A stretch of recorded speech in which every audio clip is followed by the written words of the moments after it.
よしよし。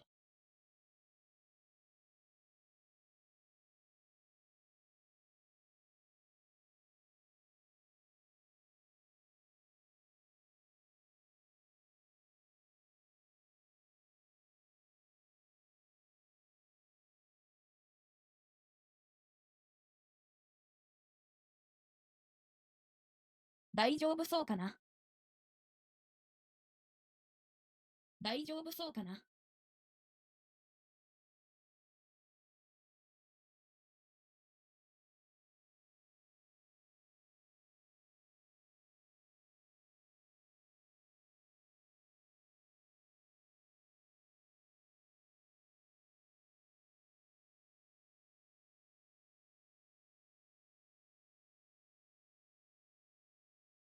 ワクワク、こんにちは。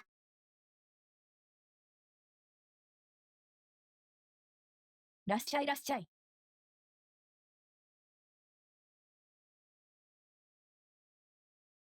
ゲームがいっぱい詰まってやりますよ。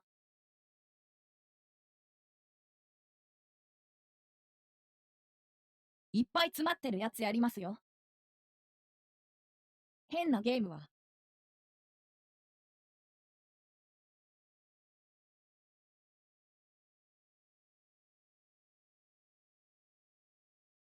相変わらず喋り始めだけの、うまく拾ってくれないな。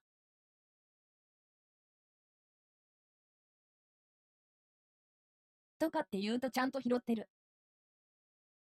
なんなんに。変なゲーム。一体どんなゲームなんだろう。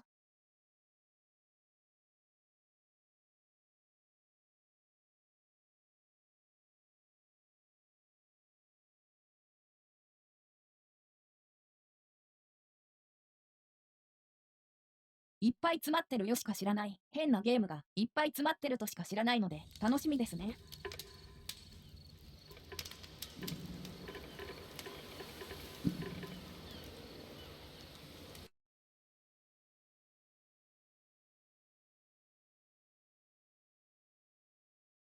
手書き発音を開始します。停止。すれたてよし。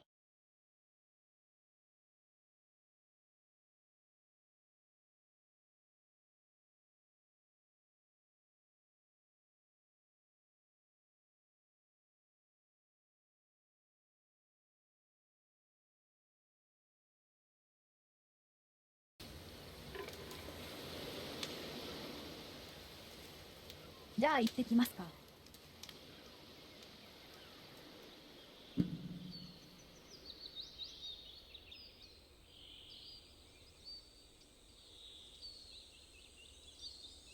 はい。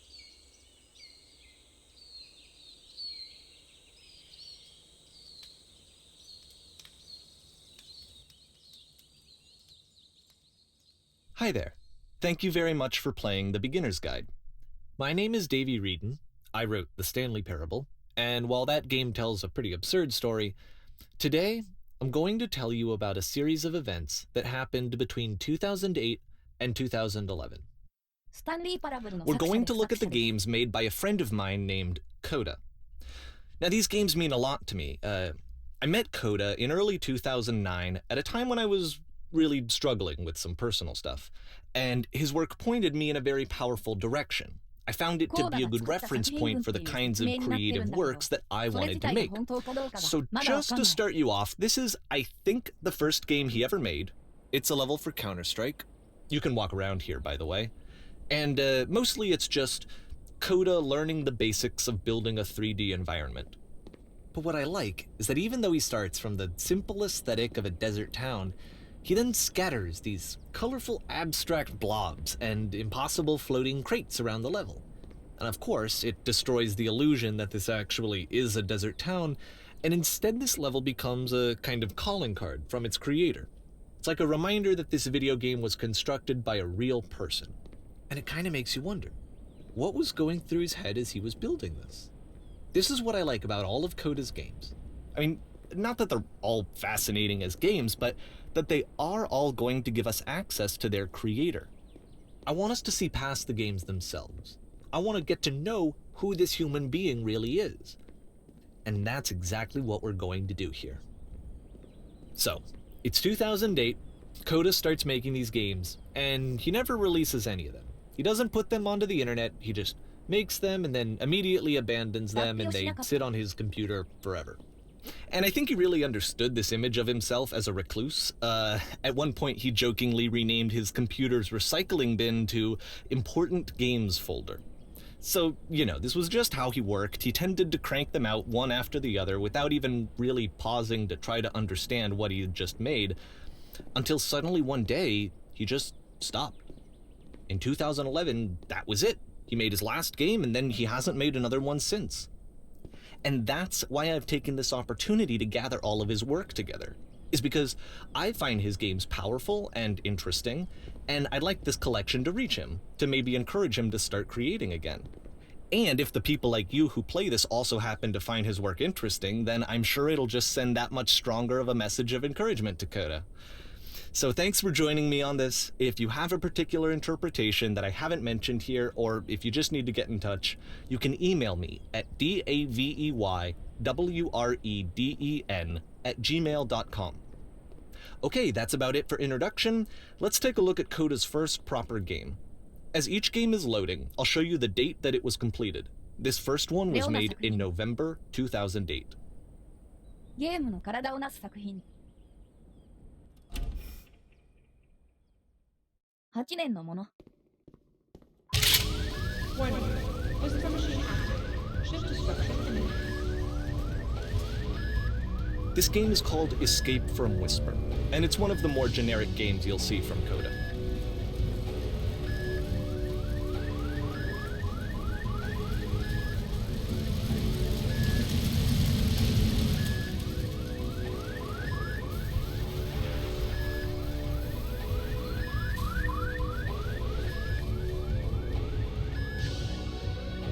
Security call breached. Hostile alien life form inbound. It kinda looks like this game was abandoned mid-development. For instance, you have this gun, which you'd think would indicate that there are supposed to be monsters or enemies somewhere, but then clearly there are no enemies anywhere. You can't even reload the gun when you run out of bullets. But ultimately we don't really know. Maybe Coda thought that actually it was complete the way that it is. And I think that we should talk about his games for what they are, rather than for what they're not. Enemy force neutralized. Begin ship evacuation.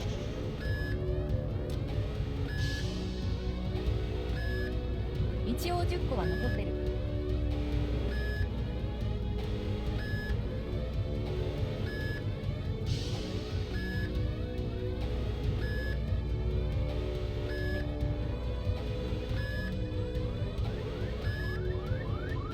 I love how you can see the bottom of the universe from this room.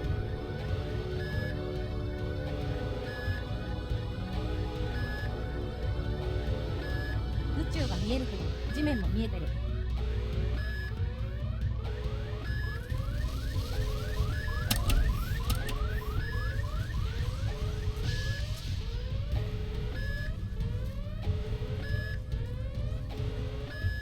Apparently this space station has a labyrinth on it. Sure, I don't know. There's really no reason for it that I've ever been able to discern, so in the interest of time, I'm just gonna skip you on past it. Or if you'd really like to solve the labyrinth, you're welcome to do that too. 飛ばしてもらえた。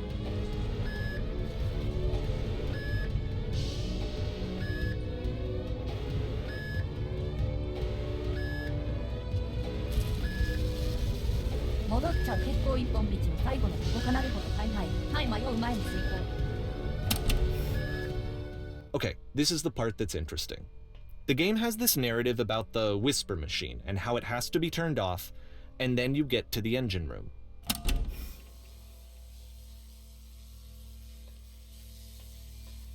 Hey, you there, in the engine room. You could save us all. That beam is powering the whisper machine. We could disrupt it by introducing a great enough heat signature. If your body could stop the beam. It's so much to ask, but for all of our lives, would you do it? Could you give yourself?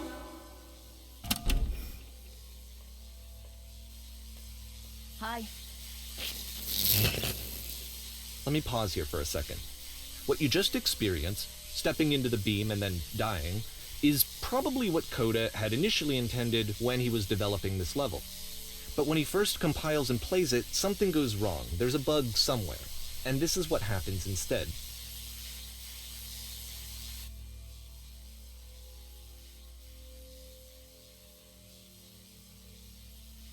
Take 2.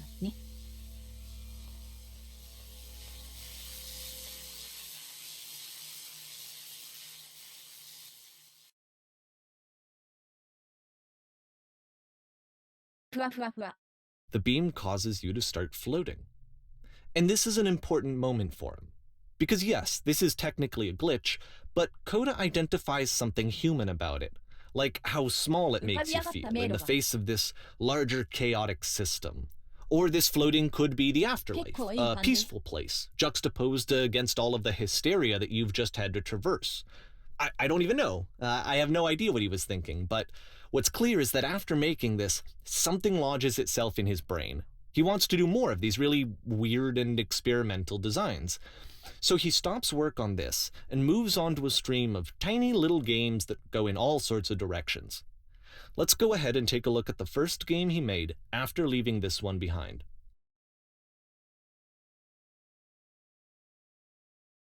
スタンリーパラブル的な。ここで何かを得ちゃったんだ。得てしまったんだ、そうそうそう。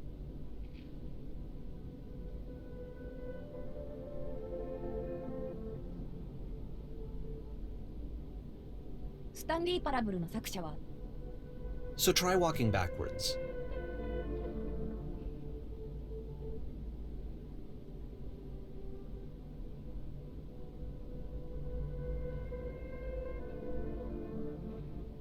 友人のその友人の作った作りかけのゲーム群の作品をする紹介するっていう体なんだけど」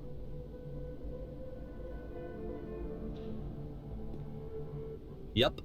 In this game, you can only walk それ backwards. 自体は本当なのかな、どうなんだろうね。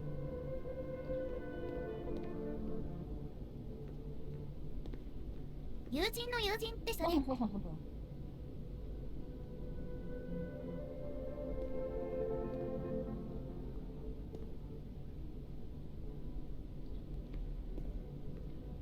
ダブルで入っちゃったけど、一人です、友人です。後ろにしか歩けない。So it's a short and relatively minimalist experiment combining motion and narrative. It is less advanced than the previous game, but actually it seems to be more focused, more complete. Code is trying to give it a unique voice rather than simply basing it on a pre-existing trope. ユキボン。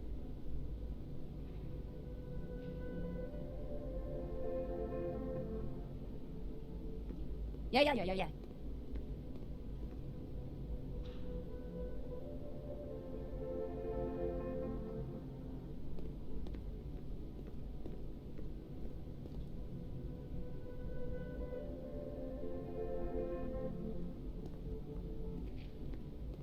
後ろにしか歩けないから、後ろ向きいてる間にマップが変わるっていうのは面白いね。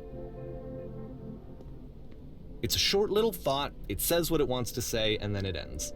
Didn't need anything more than that. Which to me is why it works, because it gets out quick. Okay, next one.「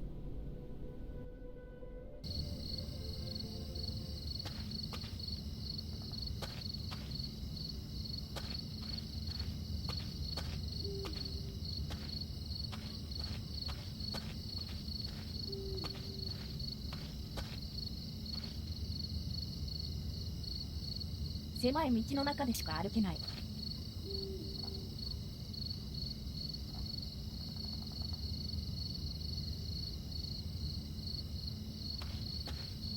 道の中しか歩けない。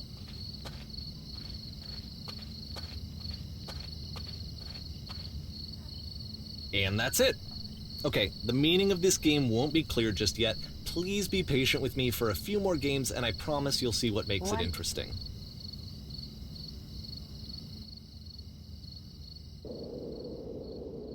Oftentimes, Coda would put bizarre titles like this one at the start of his games.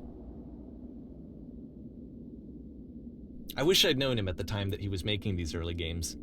He would really only talk to me about his work as he was making it. Once he stopped work on a game, like, that was it. It was dead to him. And I don't agree with that at all, but what are you gonna do? 来たー。ちゃんと壁がある。ワウワウ。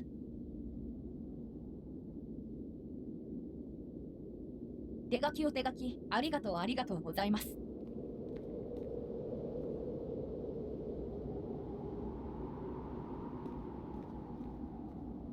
白身しか歩けない。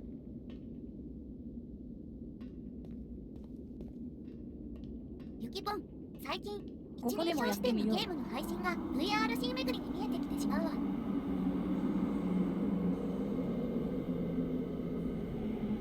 この世界だとなおさら。手書きを保存しました。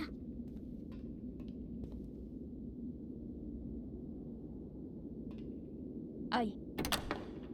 Once you've been slowed to an absolute crawl, おすすめな the くなっ door た at the top of the stairs opens.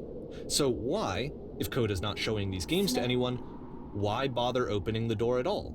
お茶 Well, 遅い。 to show you, I'm modifying the game here so that when you press enter, it'll bring you back up to full speed so you can enter the door for yourself. 進めて入るけど遅い。エンターを押さずに頑張っていったらちょっと変わったりするかな。マイカオフィシャル。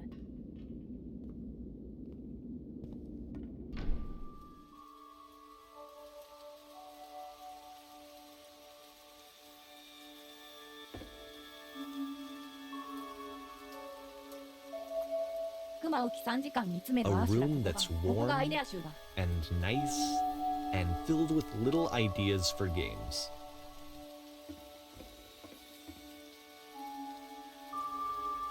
ちょっと頭すぎていけ Coda ない。 would often tell me that he didn't mind if people thought of him as cold or distant. He said that he knew that he was actually a vibrant and compassionate person, but that it takes time to really see that. It can be a very slow climb to get there.「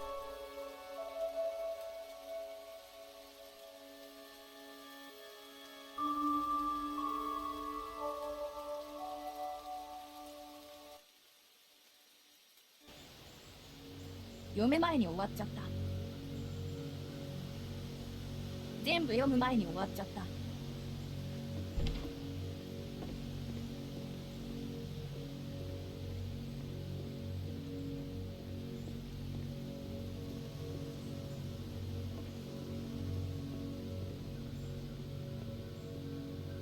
Well, this is new for Coda. It's an actual puzzle. Go ahead and see if you can solve it.「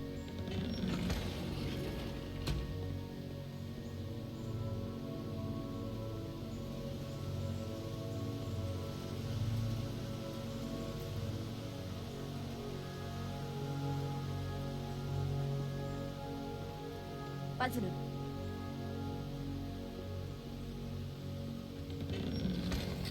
初扉は開かなくて」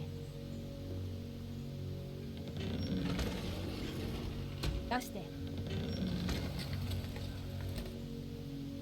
こうかな。そういうわけではない。 Don't forget that solution, because we're going to see this puzzle again soon. 合ってたっ We're て gonna こう see だ it と a 思う。 lot.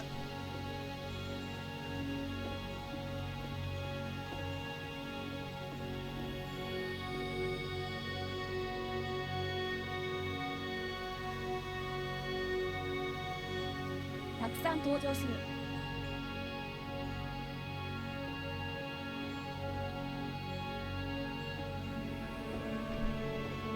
So that seems to be it, right? You walk down a corridor, you solve a puzzle, you get to the end. Simple enough.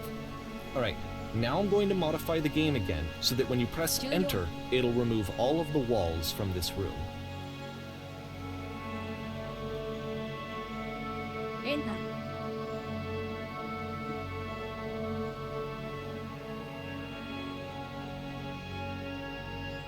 How about that? There was more to it than we had any way of knowing.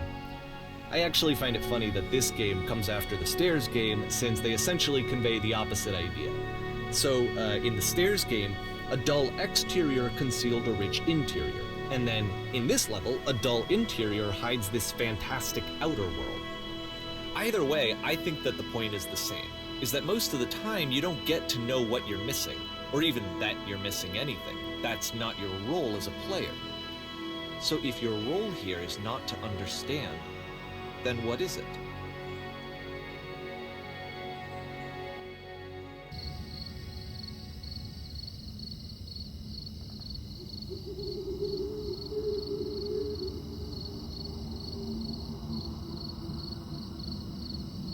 グラフィックとしても良かったけど、あれを見るすれば普通のプレイヤーにはない。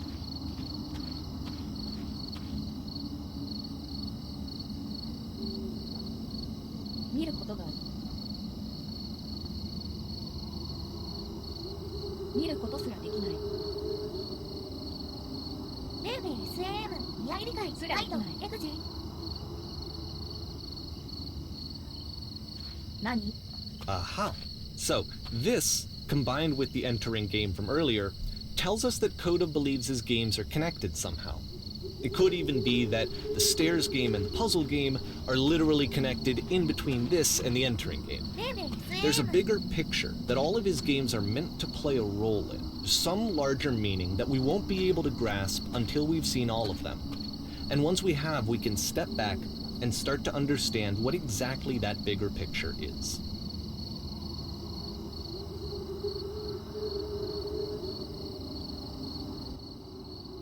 2009年に進んだ。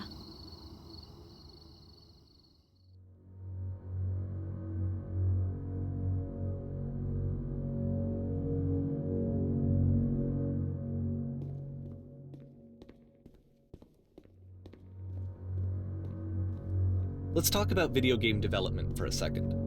Every video game runs on what's called an engine, which determines what the game can and cannot do. So in other words, the engine is a set of tools for game development. そうだね。 To make all of these games, Coda is using an engine called Source. Like all engines, Source has certain things that it does well, and it has certain things that it does ソ poorly. ースエンジン。 One of the things that it does very well is boxy linear corridors. That's why so many of Coda's games are set in these large, flat, empty rooms, is just because he's working with what the engine does well. The tools available to the creator shape what kinds of creative work they're going to end up making. You might consider paying attention to the architecture in Coda's games to notice how they seem to stem from an engine that's very good at producing linear, boxy corridors.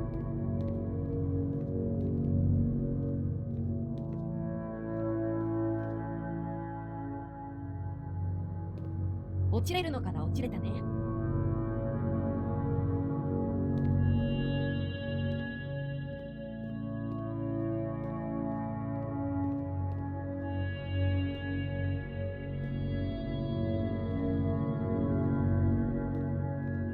ユキポンマイクラかな。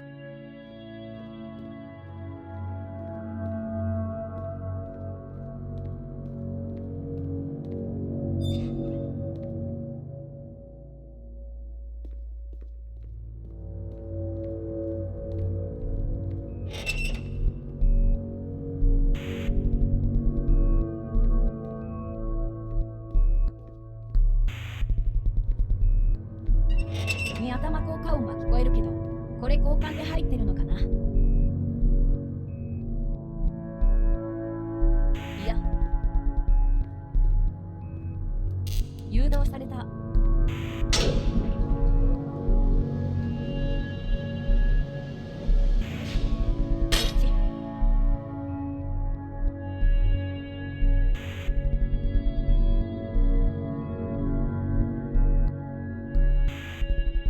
いけない。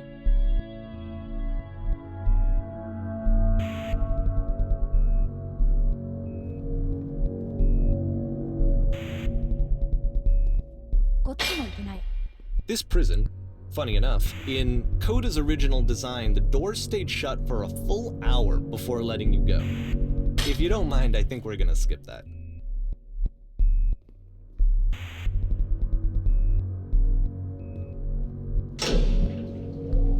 This is something that he and I used to argue about a lot. You know, whether a game ought to actually be playable, whether it means anything if no one can get through it. And I would always defend that, you know, all this work goes into the game, why not make it playable and accessible? And so we just got into heated arguments over it, and there was one time that after one of these conversations, he went home, and a day or two later, he sent me a zip file entitled Playable Games that was full of hundreds of individual games, each of which was just an empty box that you walked around in and nothing else. Believe me, I played every single one of those just to find out if there was like a gag hidden somewhere. There wasn't.「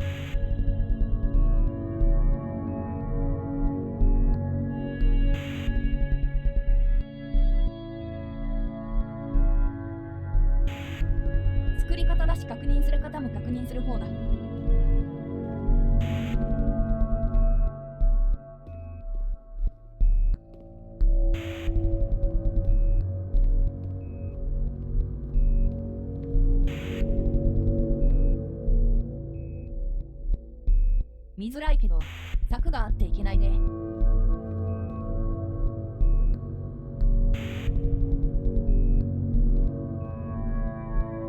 しかもここから入れないなんて書いて青いないといけない。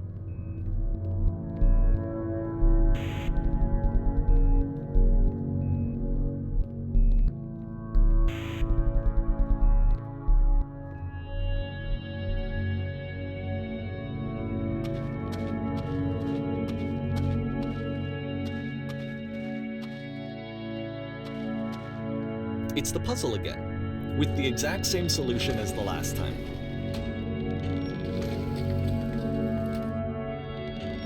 There's still no clear indication of what makes this puzzle so special that Coda is going to return to it over and over. But I promise I'll share with you my interpretation very shortly. はい。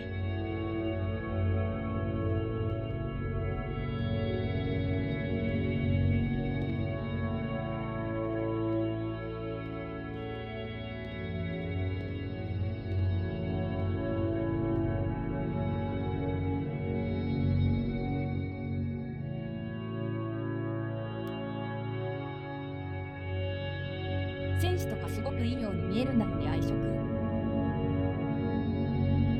配色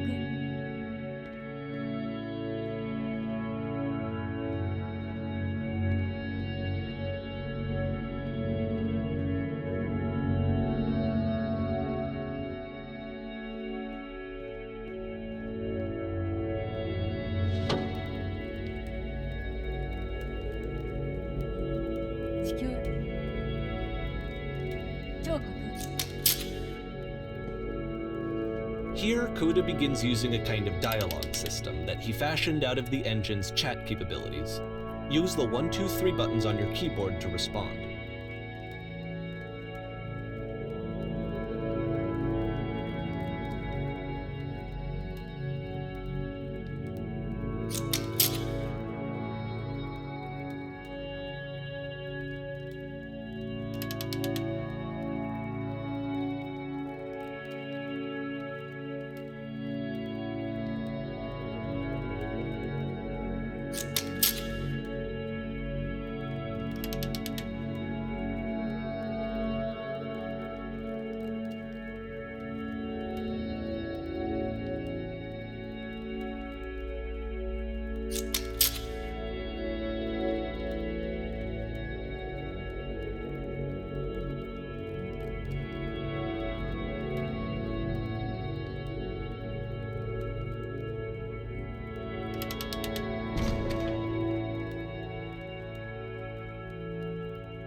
解放された。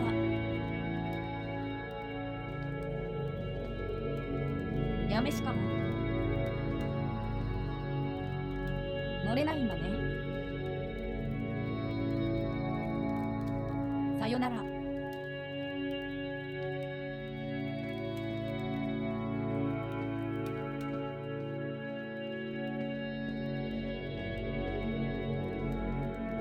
まただ。ヘルツハイブブ、皆さんこんにち。なんだこれ。わからない。わからないんだ。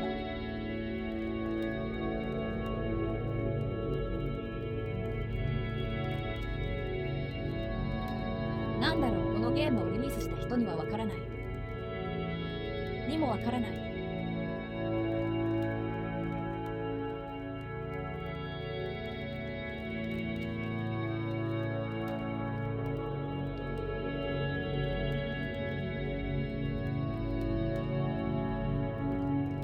パズルが目的じゃなくて、中の空間に座ることができる。平和な気分になる。小走り田中エンジン、わかるわかる。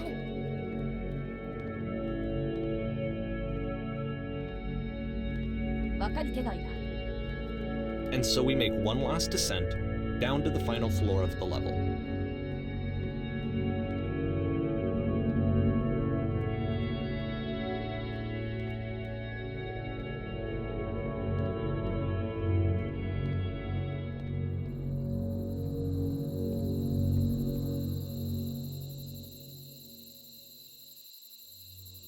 It's a lamppost.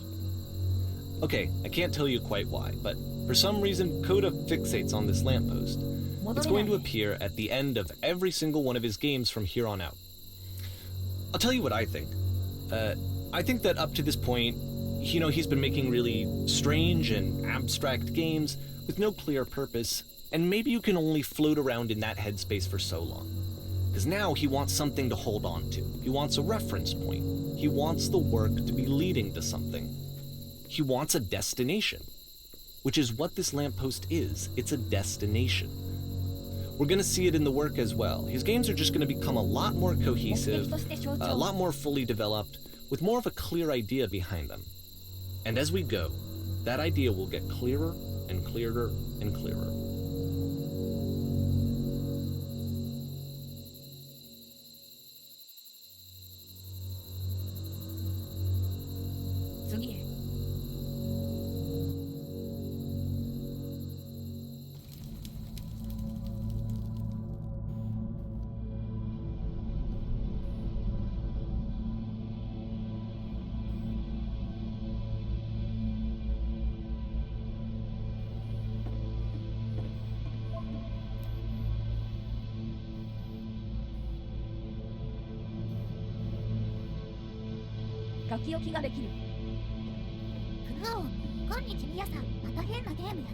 So first off, I'm sure you can deduce this, but this game is not connected to the internet.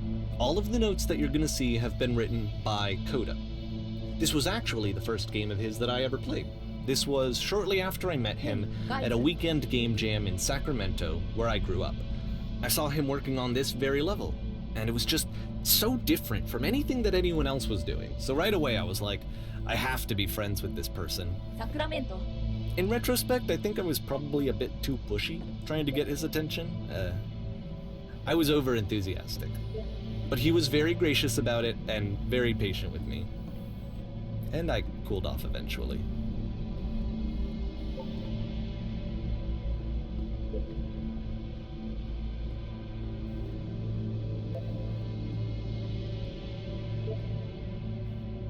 Feel free to skip over any of these notes if they're not doing anything for you. Nothing extra is going to happen if you read all of them. Either way, to me they convey a sense of loneliness. I see this person who's filled with thoughts and feelings and beliefs and has no way to express them except as scattered and unheard voices in a game that wasn't meant to be played.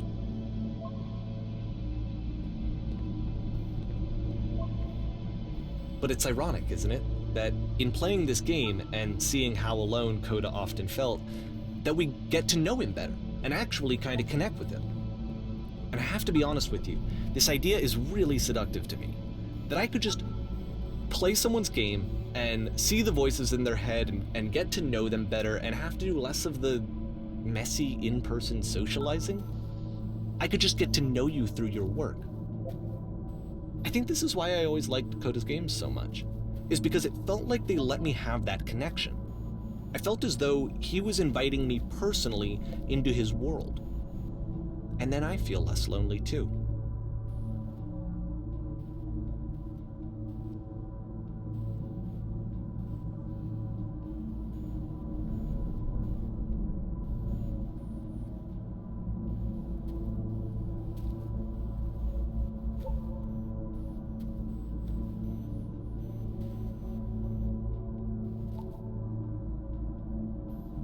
と変なゲームを作る人が、すごくざっくり言うと、変なゲームを作る人が、もっと変なゲームを作る人のに思いっきり敷かれて、それの内容というか考えてることを紹介していくようなゲームっていう。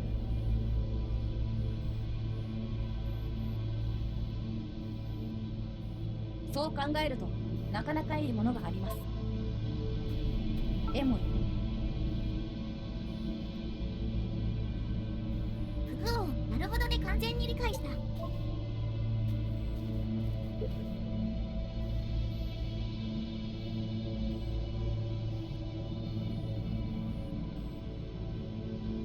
インターネットで残された書き置きって体なのに、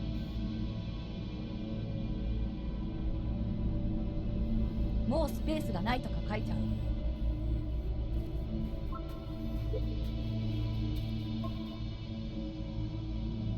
スタンリー・パラブルと同じ人が作ったゲームなのね。ゲーム？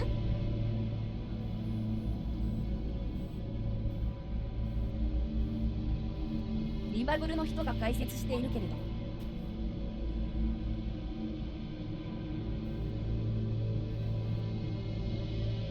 その人の友人が作ったゲームの紹介ということになっている。ゲームかどうかがまず怪しいけど、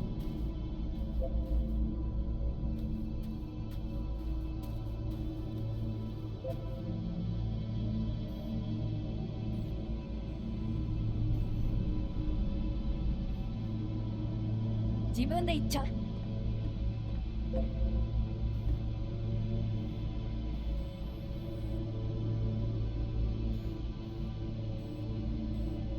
モーリーが提示されたけど、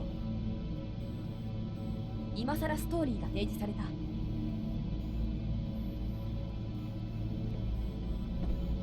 声も何もないです。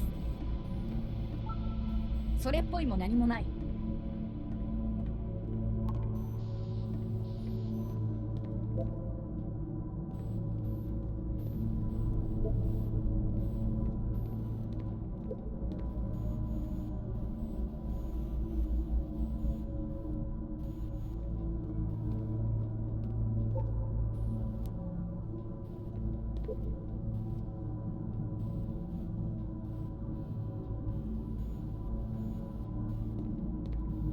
どんどん攻撃的になってきてない？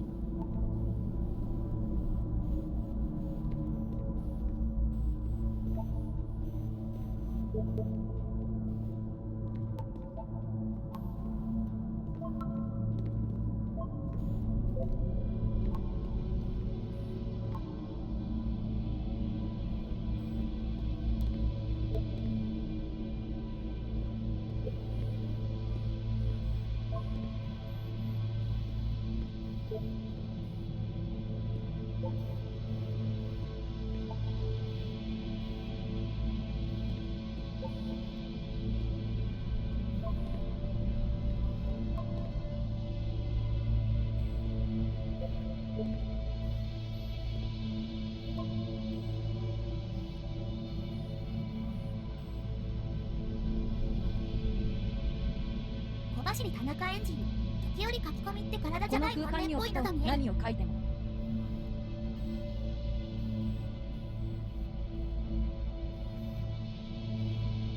意味な感じにはなるね。エイビになる。小エビになる。エイミーエイミーエイミ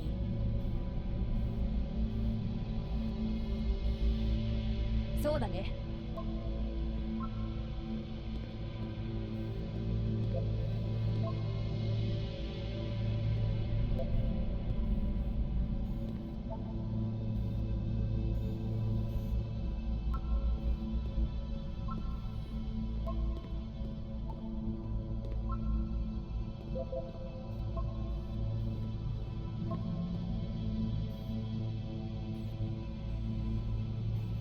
できてるじゃん。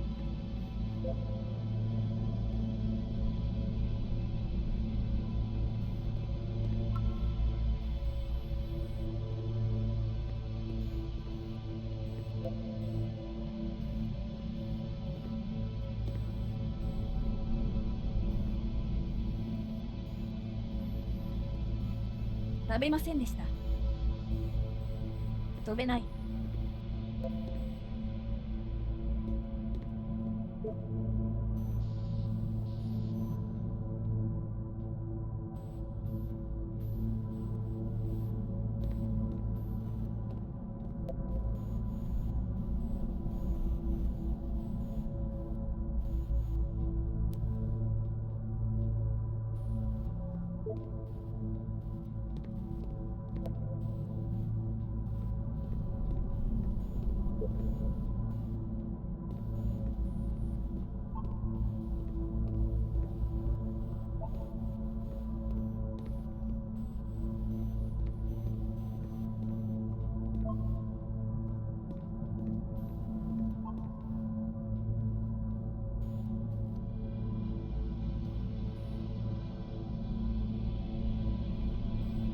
これ好きこれ好き。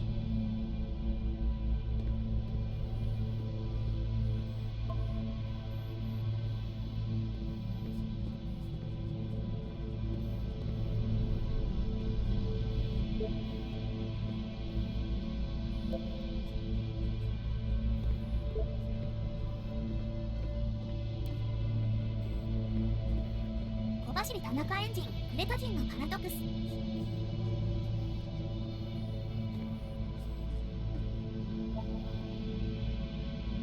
たのだから。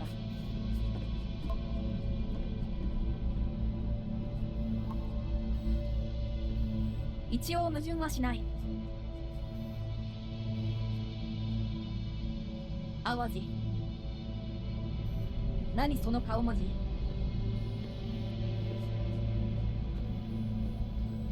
降りれない。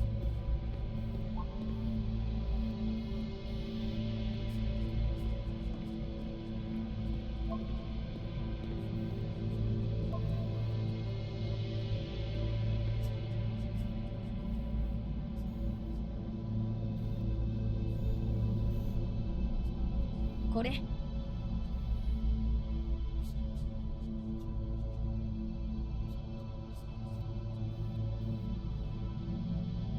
インターネットで書かれたものなのか、本当に他の人が書いたものなのか、作者本人が書いたものなのかはまだわかんない。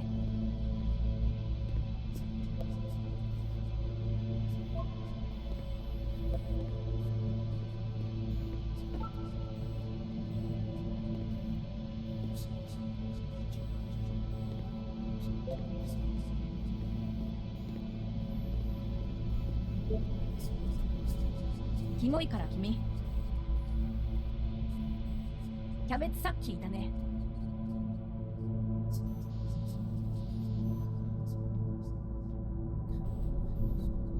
さっきもいたのに君。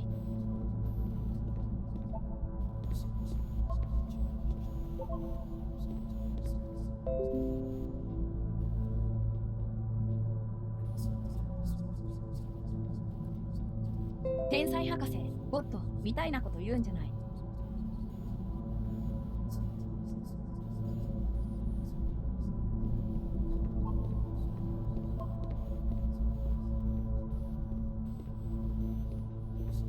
小走り田中エンジン火は全てを破壊する。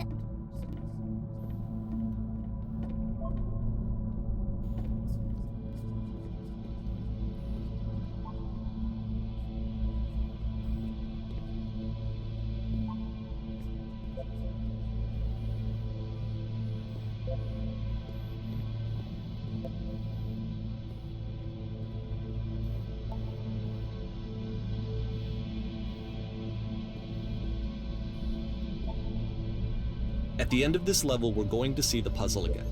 And here, I'll tell you what I think the puzzle means. Each of these games represents an idea that was on Koda's mind at the time that he was making it. And the puzzle is a way of closing the door on a previous chapter of his life before moving on to the next one.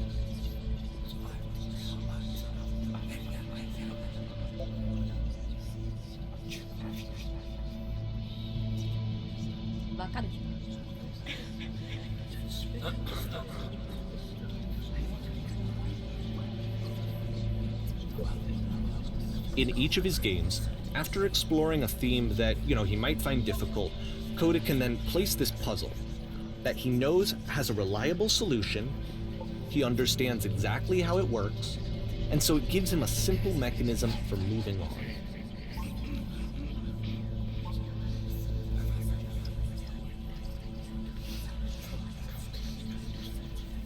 エロで引っかかる人はそんなに。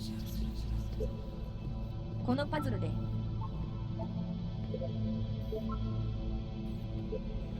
And because there's this dark area between the doors, a space between spaces, before you move on, you get to pause. Just for a moment, a few seconds to reflect on and let go of the せっかくだ events から that led こ you こで here. 楽しんでみましょう To step back and connect the pieces together, to grasp at that elusive bigger 佇 picture. んでしばらく佇んで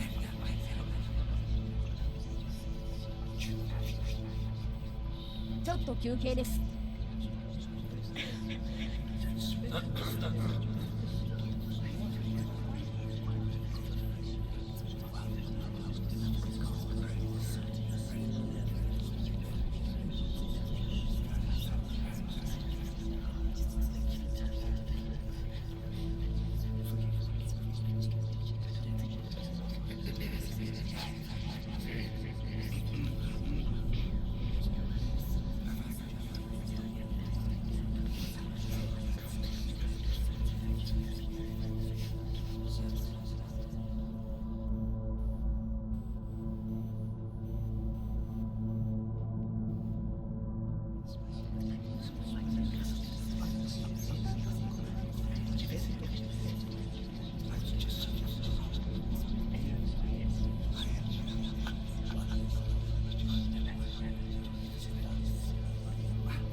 ただいまただいま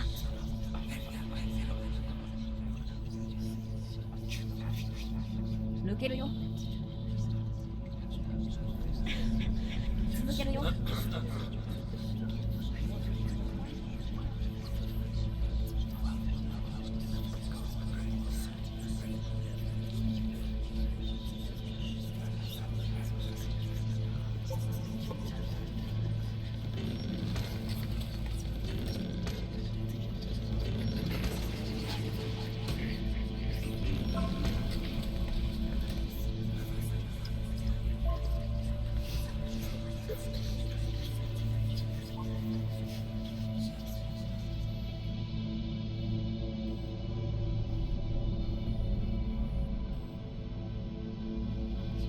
そうなの考えにたどり着いた人がいる。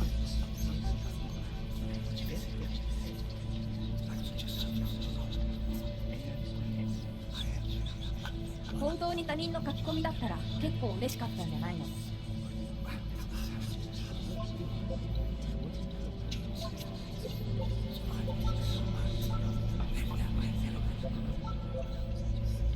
早いぞ。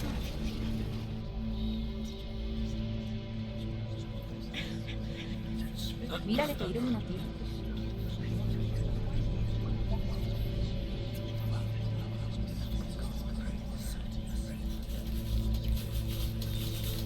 抜けた後にコメントがないんだな。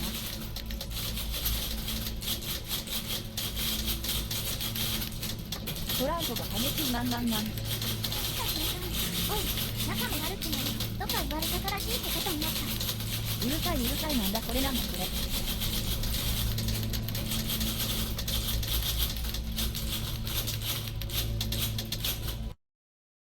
ちょっと待って待って音うるさい。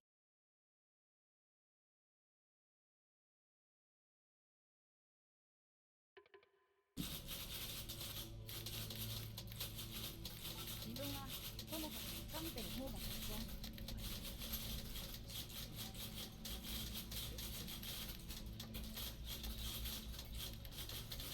当。わあ。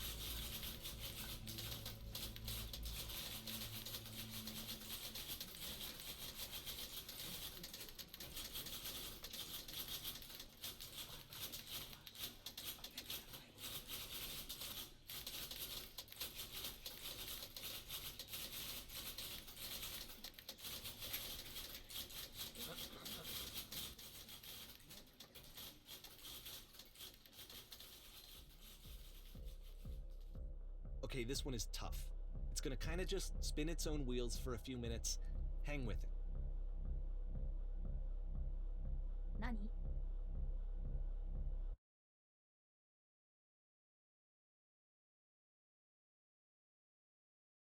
とりあえず音量戻そう。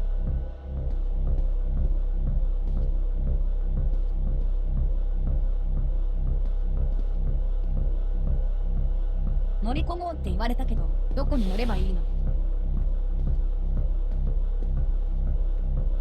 地下。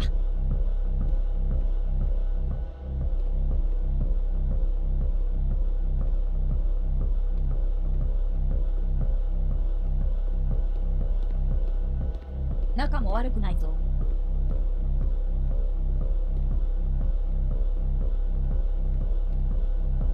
シュート決めすぎじゃないですかね。See, like, this is it. The whole game. And there's nothing that's particularly interesting about it. You just walk to the end of a hallway. Except, for some reason, Coda gets really fixated on this prison that has all of this modern furniture. And I don't know why, but he decides he needs to revisit this prison. He's gonna start over, use the same assets, turn it into something else. Okay, cool. Here's version 2.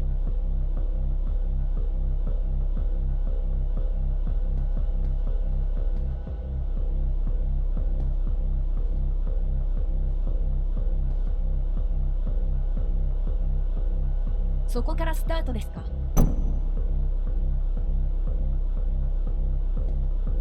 アナ、作ってくれないの？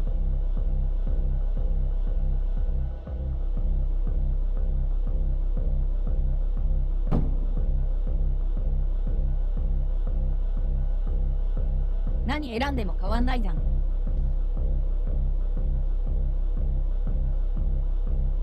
テスラコイローにね。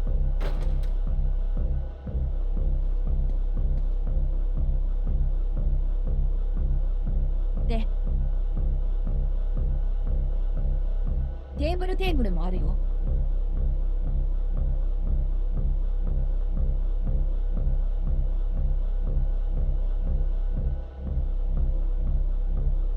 ちょっと見切れてるけど、テーブルは1935年に発明されたっていう文章なんかすごくいい。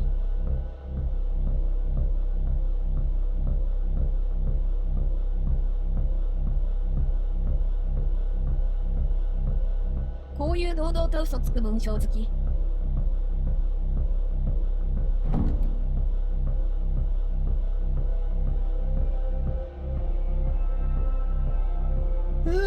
there's a bit more to this one, but still it's not really communicating anything. It's kind of just weird for weirdness' sake.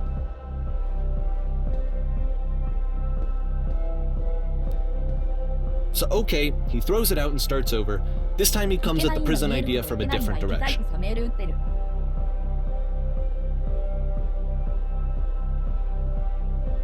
前。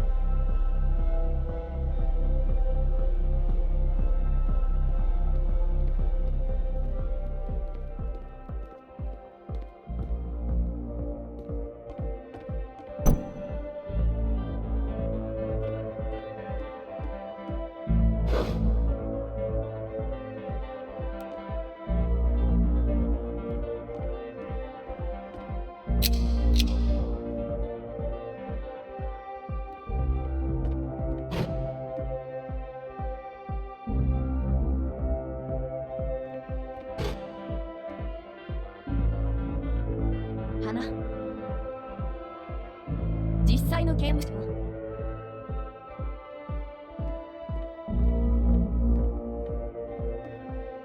ちょっと待って、もしかして覚えてないといけない。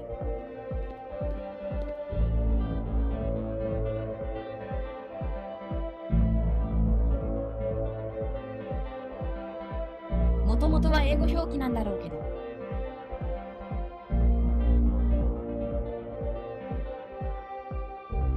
食紅文字になってるとなんか力強い。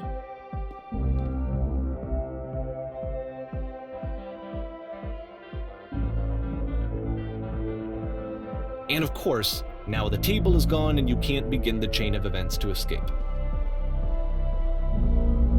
Here's a version where there are no bars, but you can't actually get to the well.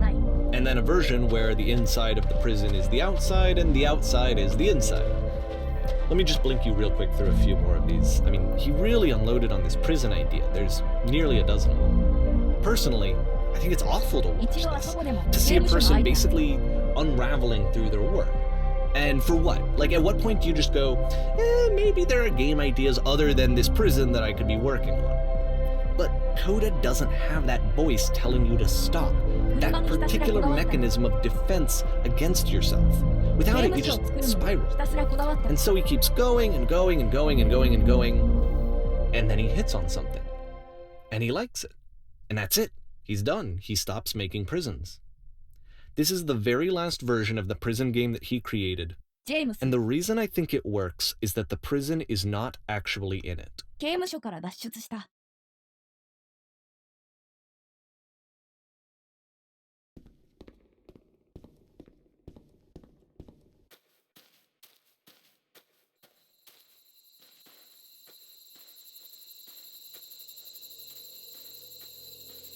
そしてまた街頭。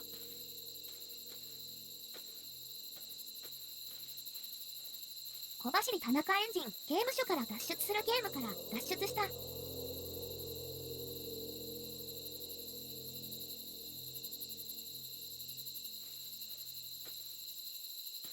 刑務所から脱出するゲームを作るゲーム所から脱出した。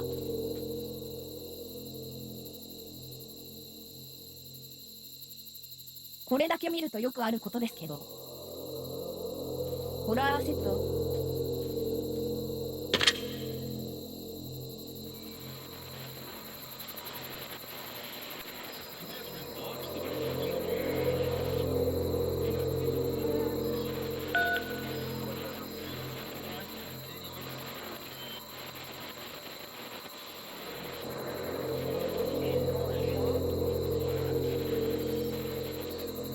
It's a conversation.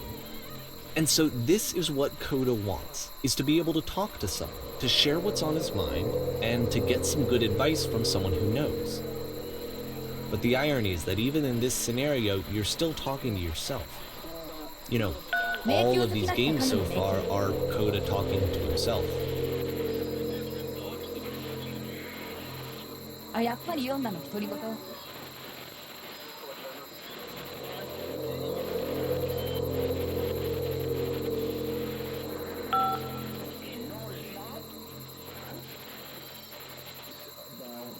刑務所の中はちょっと恋しい。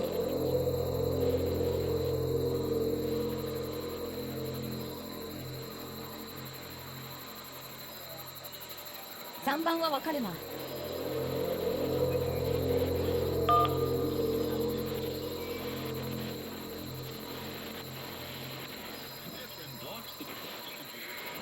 自由であることより自由になる過程の方が楽しい。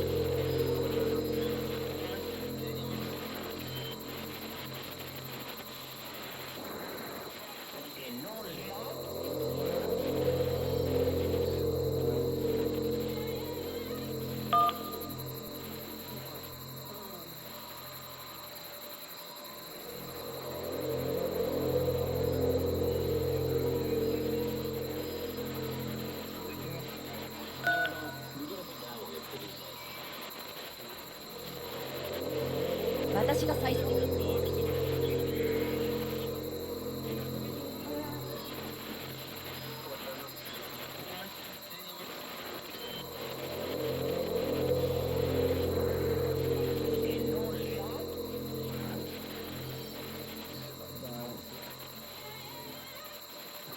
対応システムと言いつつ、どれ選んでも変わらないような気がする。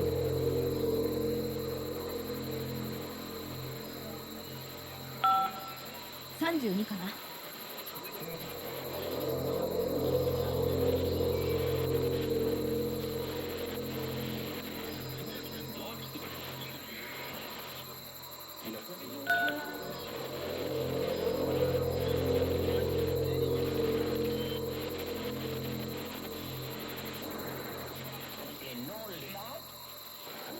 続けて。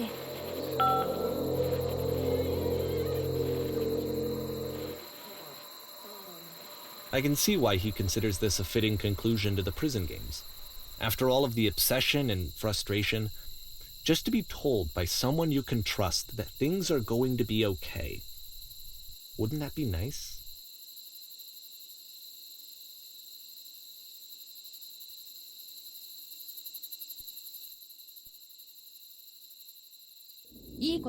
So what would it look like if Coda wanted to make a game about talking to someone other than himself?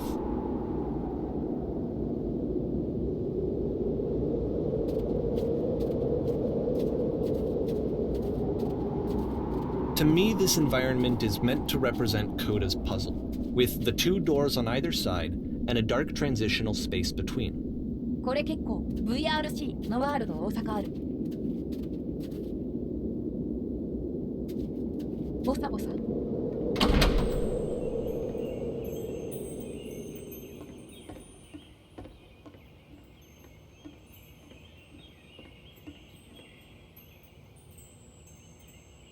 イコン。掃除くん。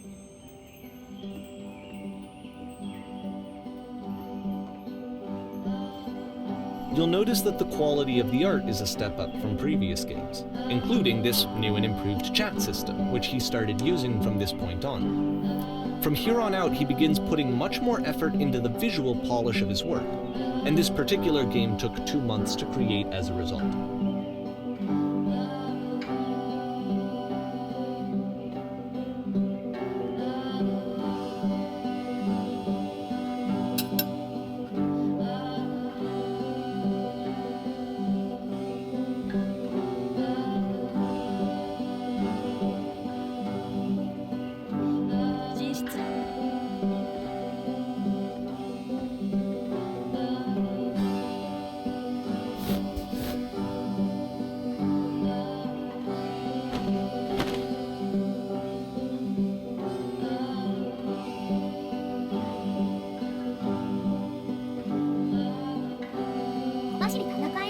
VRC の水金部屋じゃん。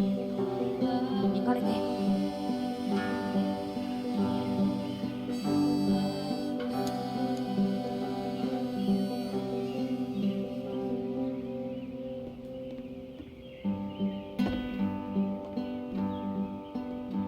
枕。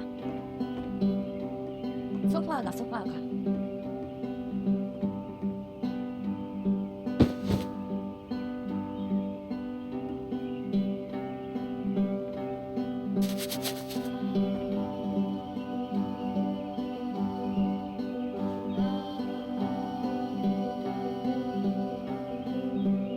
めっちゃ怒るようじゃないか。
After the intense set of prison games, this house cleaning level almost feels like cleansing. It's the moment after a particularly difficult or traumatic experience where you just need to let it sit and digest inside of you, and eventually cohere into something meaningful.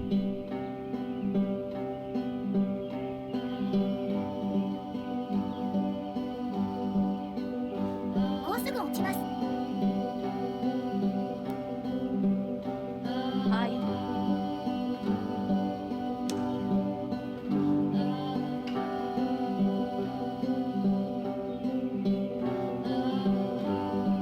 I know that Coda really liked this game.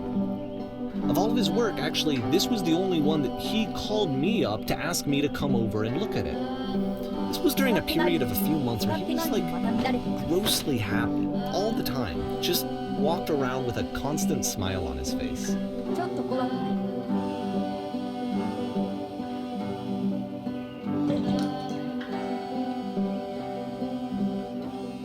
これこれアナウンスがなかったらかなり混むよ。ああ、このゲームか。ヤマト23系。ご存知ですか？じゃあか。いやや。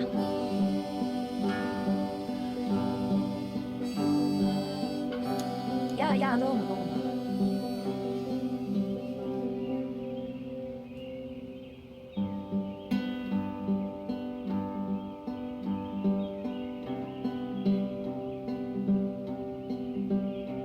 Anyway。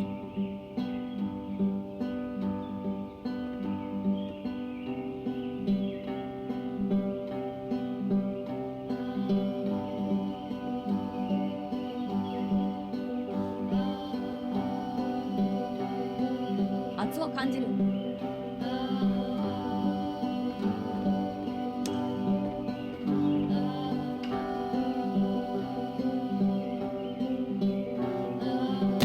さっき本直したでしょ。I'm glad he made this. I'm glad he found some peace.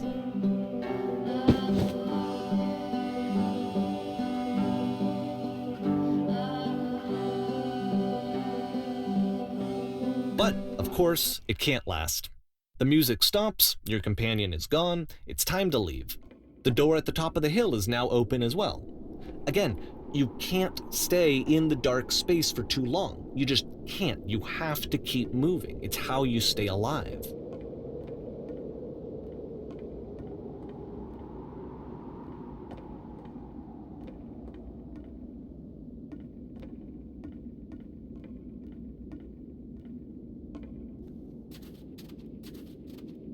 怖くもなんともないはずなのでちょっとゾッとするね」。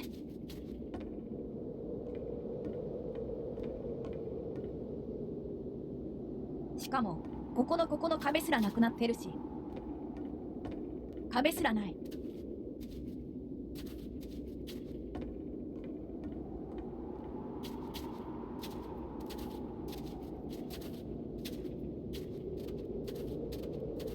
猫。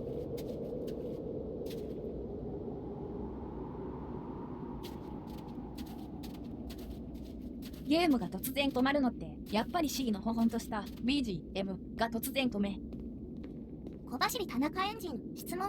これ楽しい？そしていつもの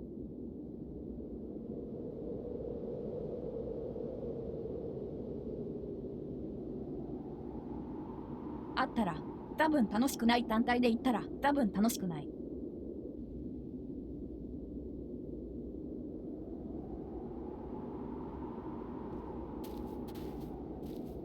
Which is the whole point of the puzzle doors, right? That sooner or later you have to pick up and move. I really thought that was the point of it.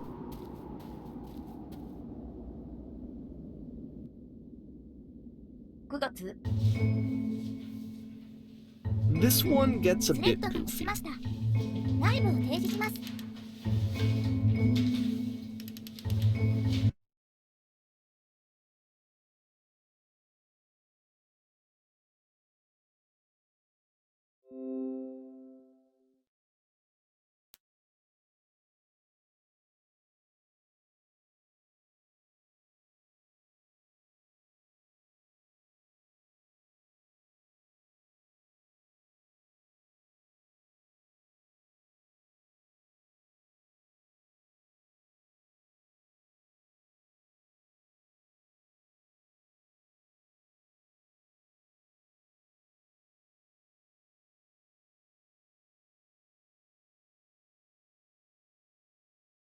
手書き発音を開始します。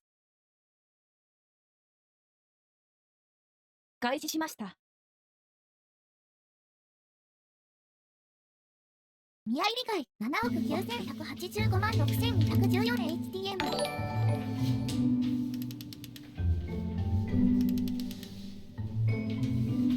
ワウワウ。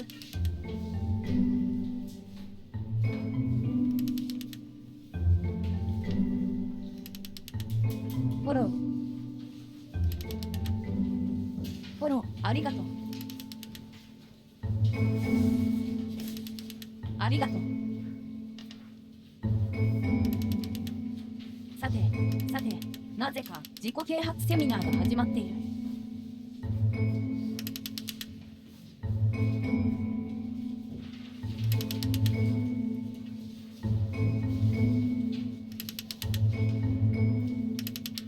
振り向くときに SE が鳴るのは結構いい。About halfway through the game, the perspective shifts.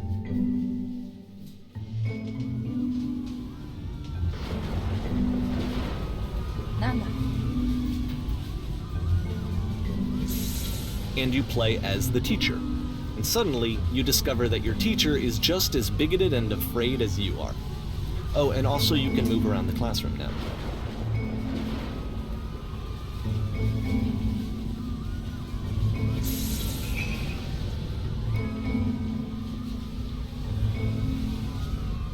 歩けるほど前にはいけないね。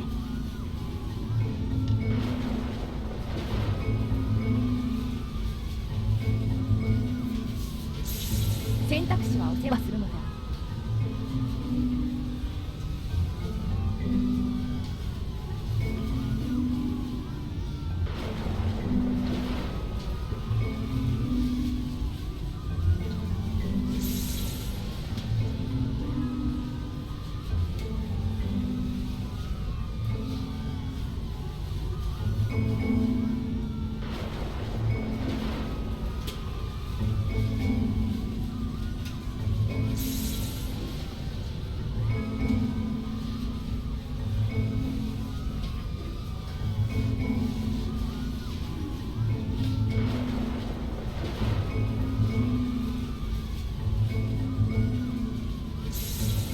色づき、トイレ付きのじゃないの差がわからない。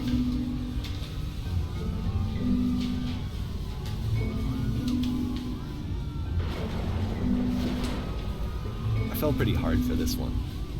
I feel like it's one of the most relatable experiences 平 that 然 you を can 装い have. 続けていこう。 To assume that some other person is perfect and totally fulfilled in every way, and completely miss all of the little flaws that make them painfully human. I think about this game a lot these days.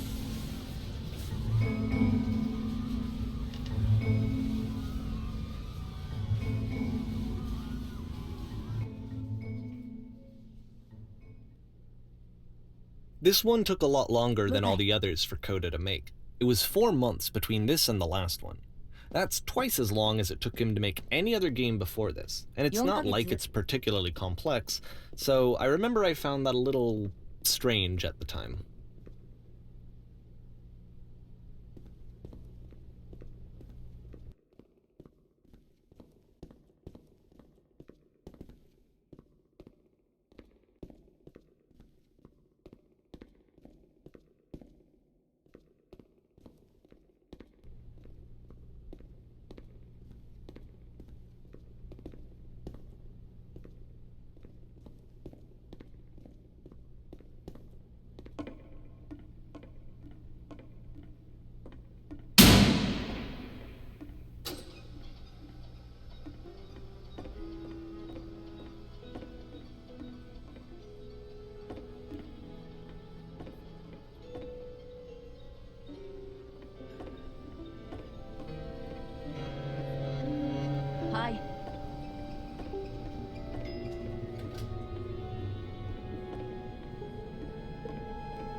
怒られた。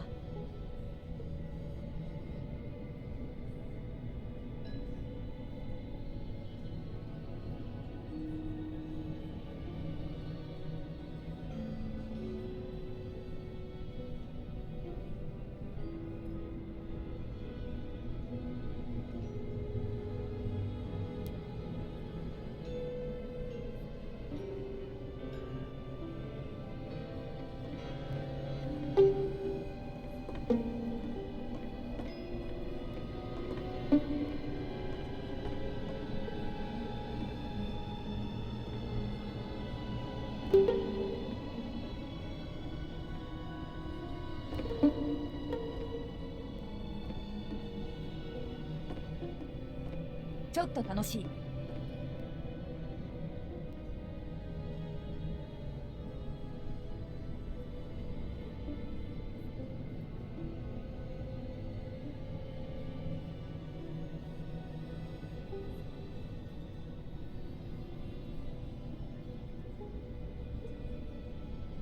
小走り田中エンジンスタンリーピンボール始まったな。はい。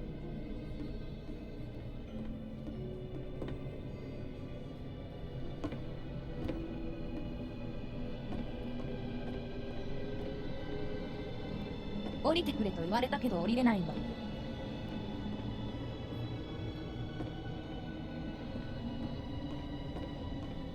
そしてゴールの街灯がまたできてる。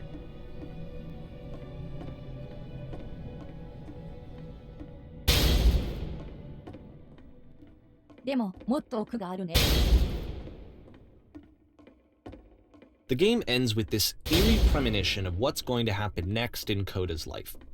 The solution to social anxiety, to fears of having to perform and having to chase success, the answer for Coda is to withdraw, to hide himself away.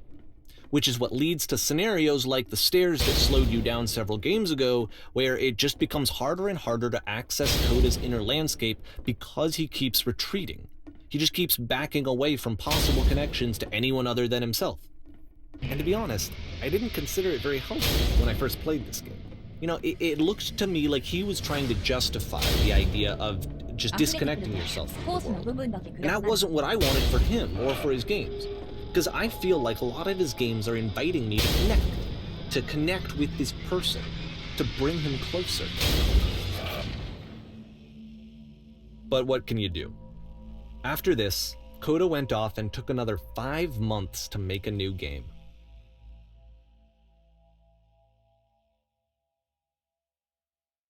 それでも5ヶ月で行った。復活してきた。音を消してプレイしてください。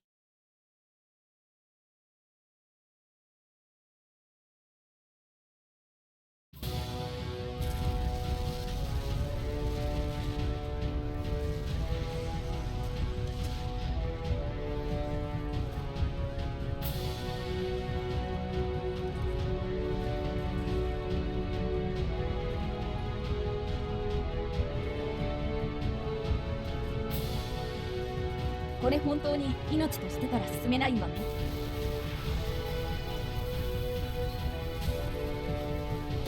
そして何もできないまま死ぬ。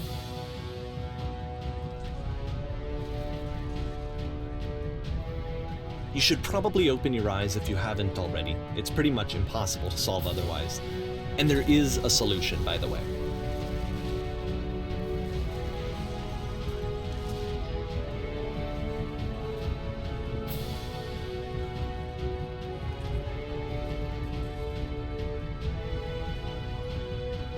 あなたもか。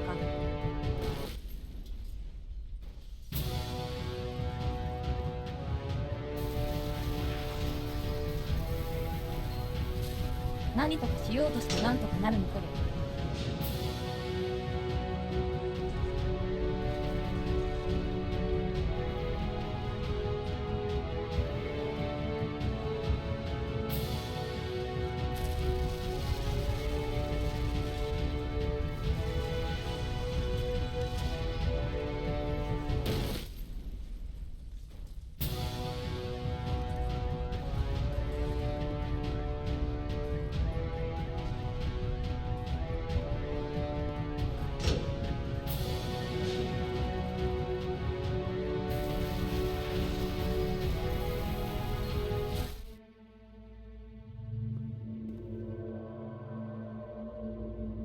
トマト止まった。 Like I said, I was getting concerned. First off, he's never been this explicit in his work about exactly what he's thinking. So, where's that coming from?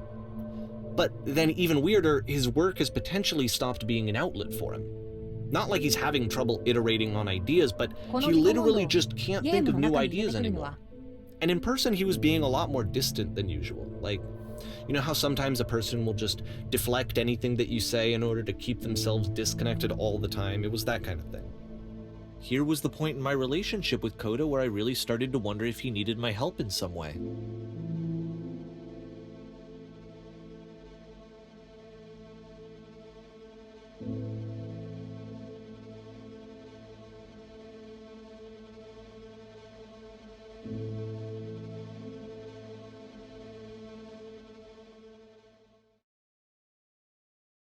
His games are going to get more desperate from here on out. After this game, it's almost 6 months before he finishes something new.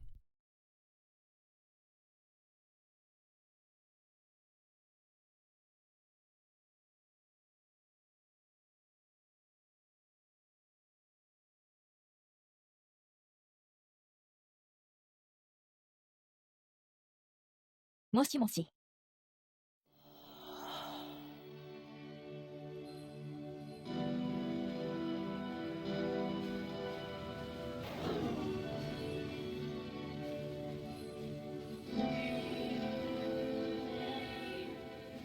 島なんだこれ。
コマさんタクシーのいい方、どっちもいいね。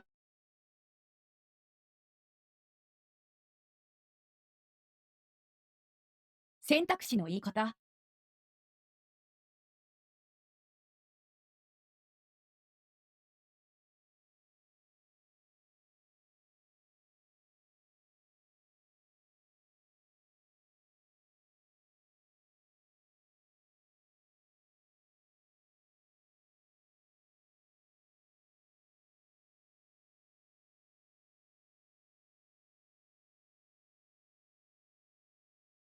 かぶってて見えない人が増えてきたから、ちょっと動かそう。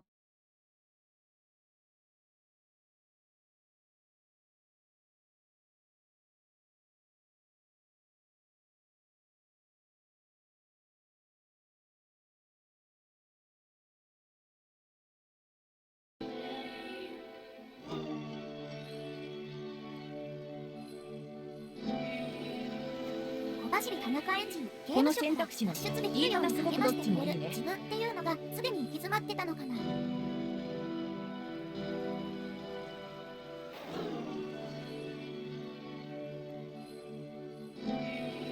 小走り田中エンジン、もういい予想ではなかったんだね。あなたを保護しません。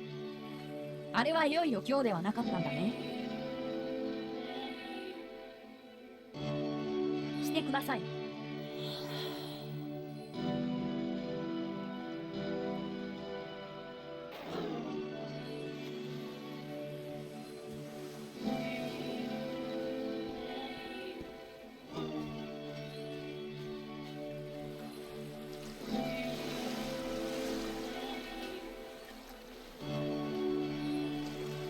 おいぞ。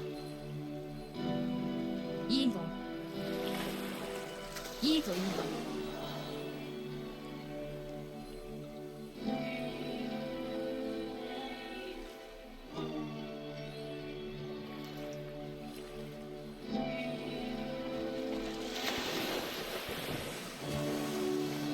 if the last game featured Coda talking explicitly about his creative frustrations, this one turns it up to 11.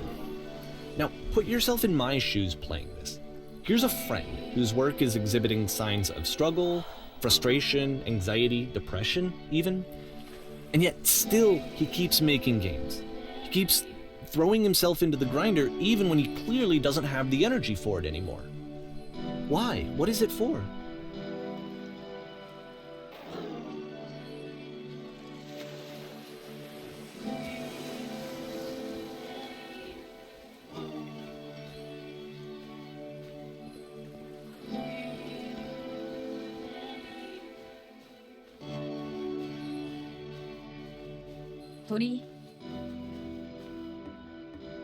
Because from my perspective at the time and just what I knew of him, this was a result of how isolated he was.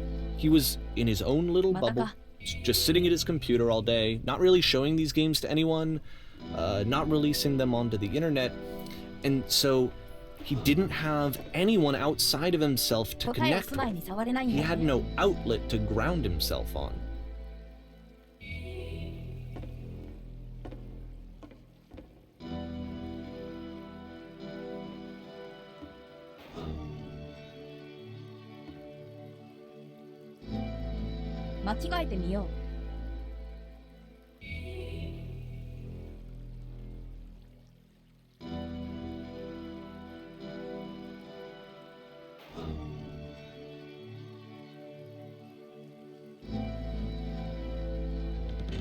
Loop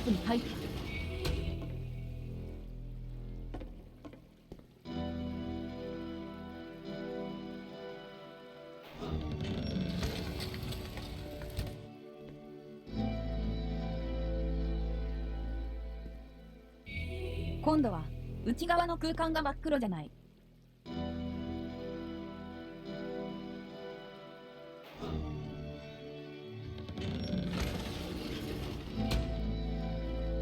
You can't talk yourself out of loneliness. It doesn't work that way. You can't be the one writing both the questions and the answers. Then there's no movement. Then there's no circulation. If all of your anxieties are being channeled into your work, then if the work ever fails, you have no backup and you're just going to crash.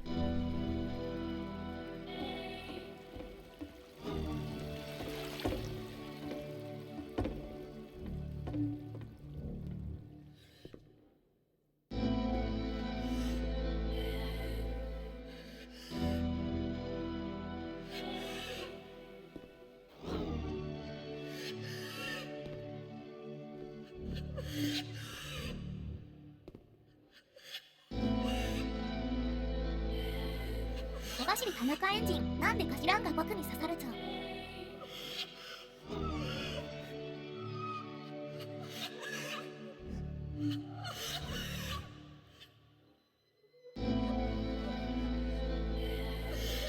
起動しなきゃ、誓いを起動しなきゃ。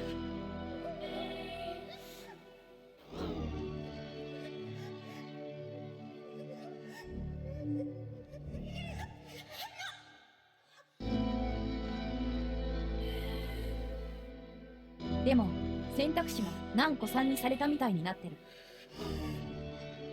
再面されたみたいになってる。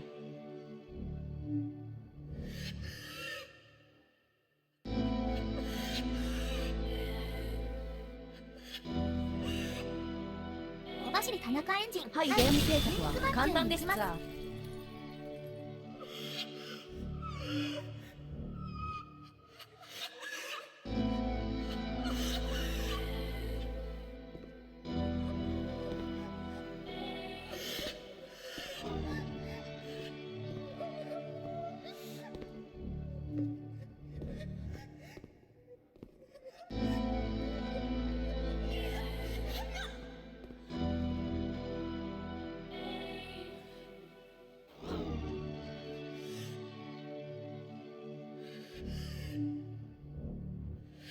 自己催眠みたいになってる。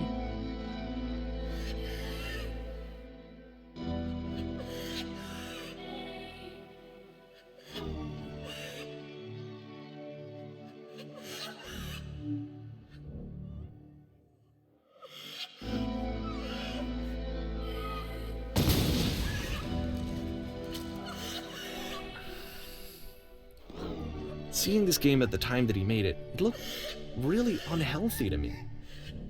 I was watching him do this to himself, and I hated it. I hated seeing him so trapped.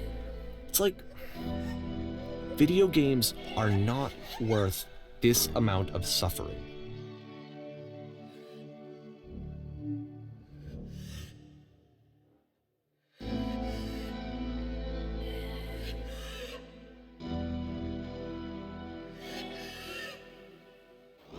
"脱獄したんだからもう大丈夫だ敵間」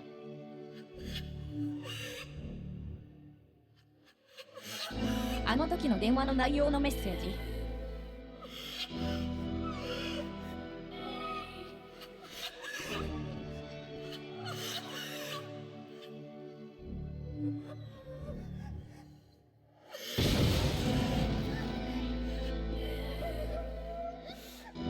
This is someone I really cared about. And I used to get so much joy out of seeing him create. For him to suddenly become angry and frustrated like this, it was the worst thing for me. "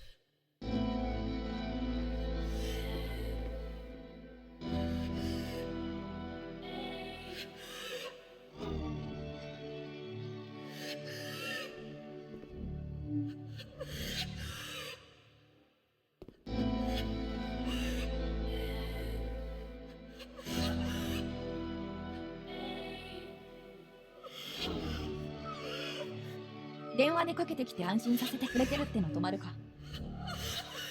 同じか。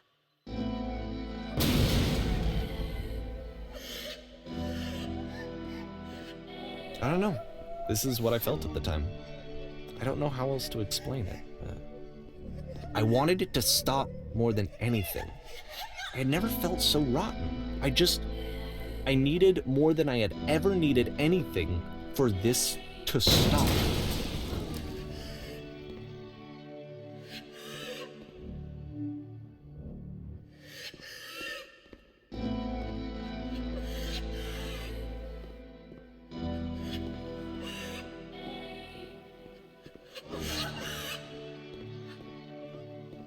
自由と言いつつまたこの檻の前に帰ってきた。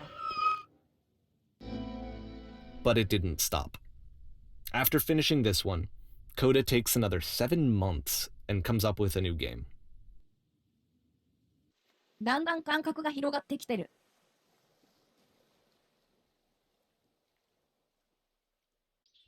11年5月。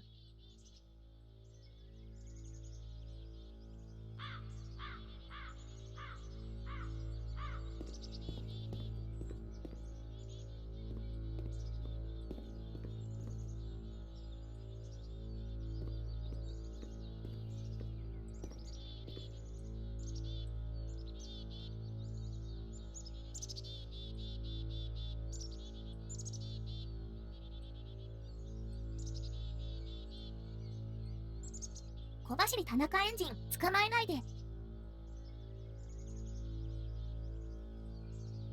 こうだ。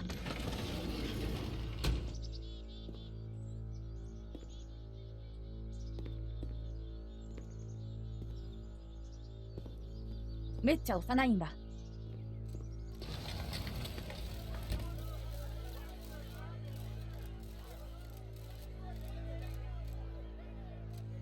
読めない読めない読めない。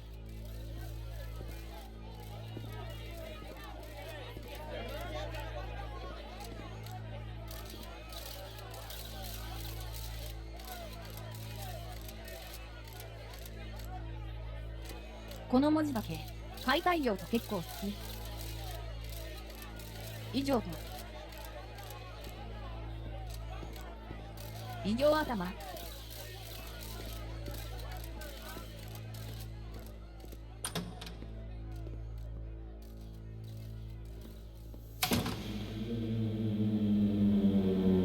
And of course, it's the machine.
ワオ。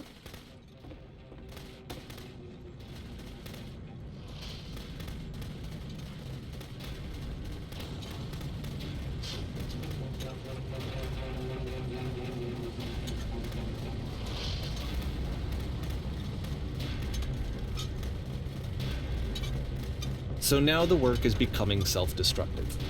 And I'll tell you, at the time that I first played this game, shortly after he made it, here's what I'm thinking to myself.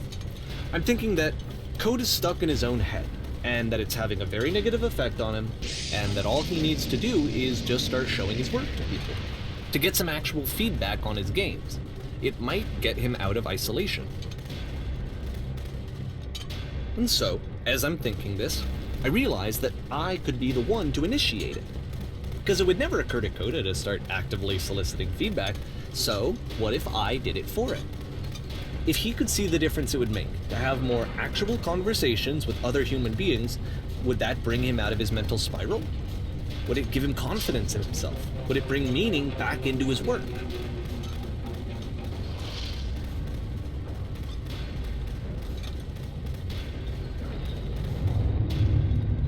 So I started showing Coda's work to people. I took this one, and the islands which you just played, the theater, the notes, the house cleaning game, and some of the prison escape games. I brought them to people that I knew and trusted. I asked their opinions. And the great part is that they really loved his games. You know, the point of it all is just to give him some external reference point, but they genuinely loved his work. There was nothing for him to be afraid of.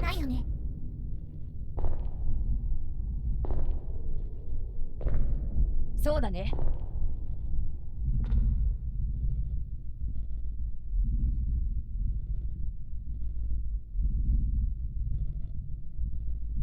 だから、このナレーターがめちゃくちゃ気に入ってるんだろうけど。Can you see why I felt like this was the right thing to do? Because it's the thing that I always feel like I need, to be told that my work is good, that I am good. When someone really connects with a thing that I've made, when they see themselves purely in my work, there's nothing that feels better. And I got to give that very same feeling to my friend. I did something... I really felt like I'd done something good, like I was a good person. I felt like there was a friend who was in trouble and was unhappy and maybe didn't like themselves, and I could fix it. If I could give him this gift, maybe I could fix the problem. When they told me how much they enjoyed his games, it was the best feeling. It was the absolute best feeling. It made me feel so happy. So beautifully, beautifully happy.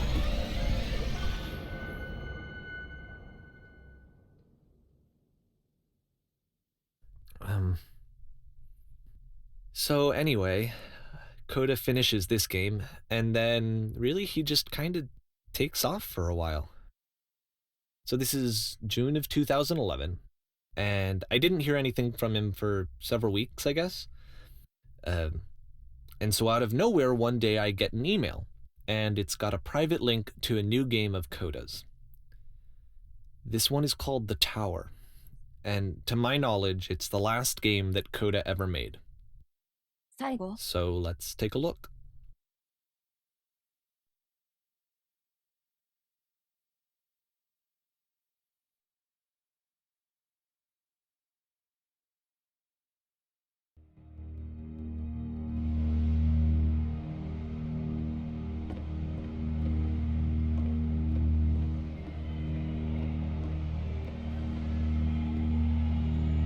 And this is where I have trouble saying anything meaningful about Coda's work. Because more than anything else, the tower just feels distant. It feels like it's trying to distance itself from the world. It's a very cold game.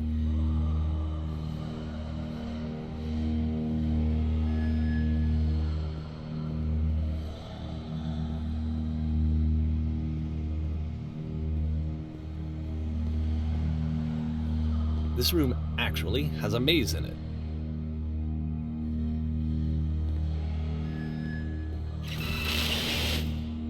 Except that all the walls of the maze are invisible.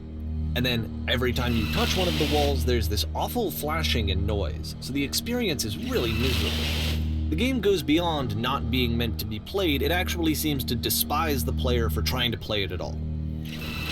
But I do want to show you the rest of the levels, so when you're ready to continue, press enter and I'll put a bridge over the maze.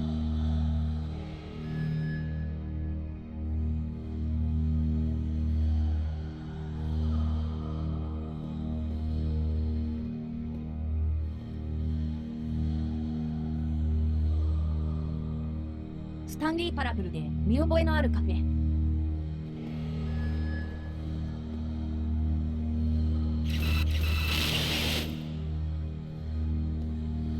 ええ。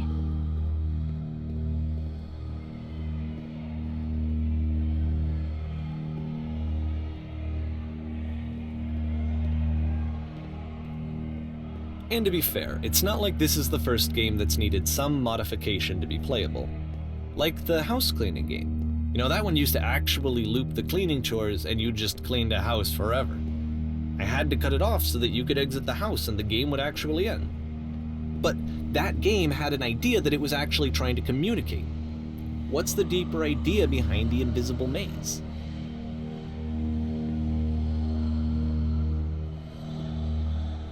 The only way past this challenge is to randomly guess the 6-digit code. Like the invisible maze, it's frustrating to me, because it's the opposite of everything else that Coda has made. It doesn't encourage thought or engagement. It doesn't ask anything of me, except a lot of my time. If I could have reached him during this time, then maybe I could have asked him, but I couldn't. I still don't really understand why this is here. I'll put the code on the ground for you here, though, so that we can move on.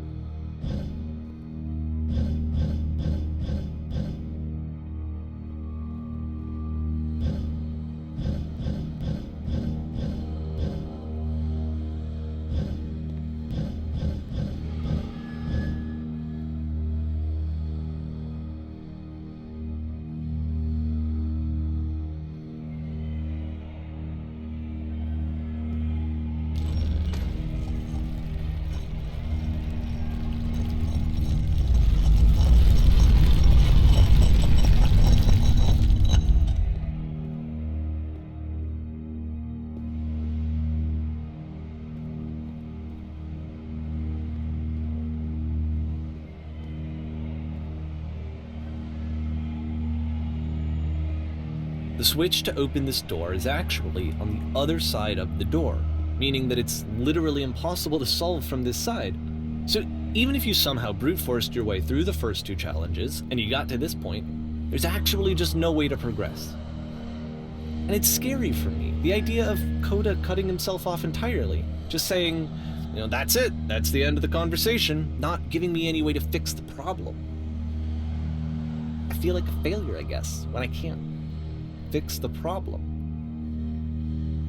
But I can open this door for you, so let me do that.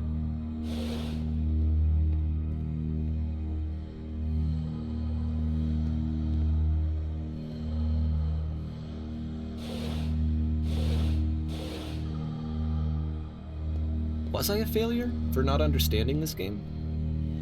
I mean, I don't know why I would be. It's not like everything needs to have a solution, but I feel it somehow. I feel like I failed, and I don't understand why.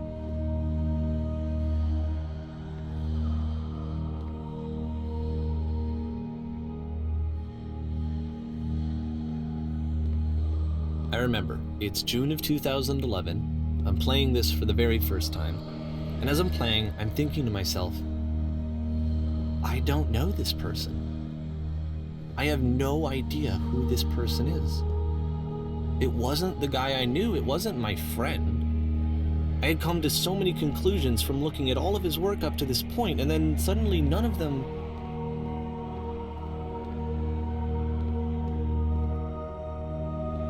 I had been trying to, though. That was the thing. For years I was trying to get to know him, to understand who he actually was and what he stood for. I asked him so many times to please just tell me what his games mean to him. I asked him please to tell me what the 3 dots mean. And he wouldn't.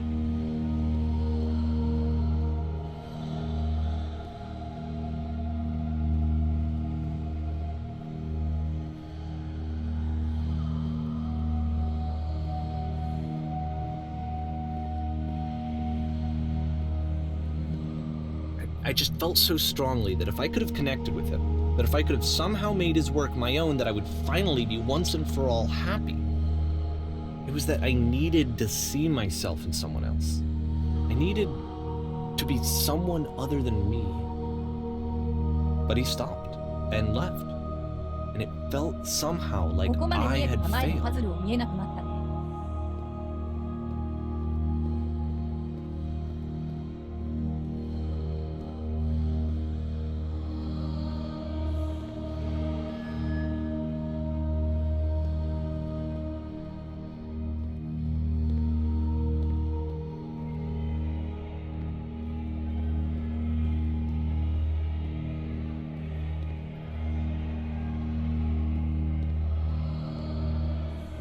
Where did I screw up?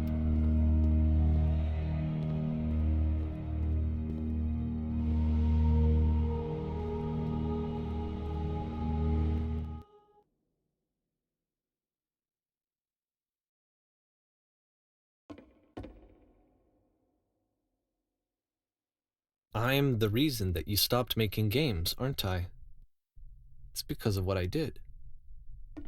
I poisoned it for you.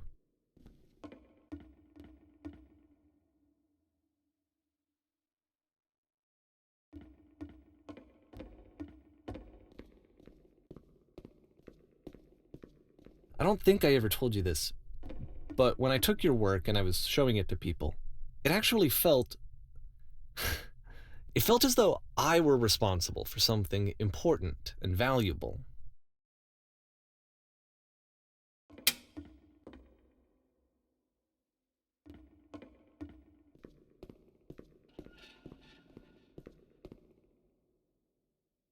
And the people who played them, they treated me like I was important. They really listened and cared about what I had to say. Even though I was showing your work, I felt good about myself. Finally. For a moment, while I had that, I liked myself.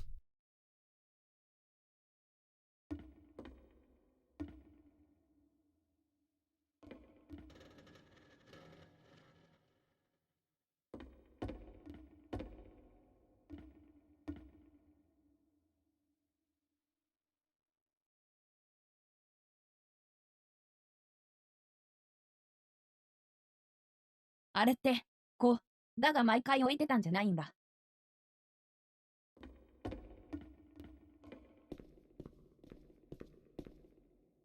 And then you stopped. And I didn't have anything left to show people. I just had to be with myself. And as soon as that happened, there was no feeling at all. Nothing. Less than nothing. What does that mean?「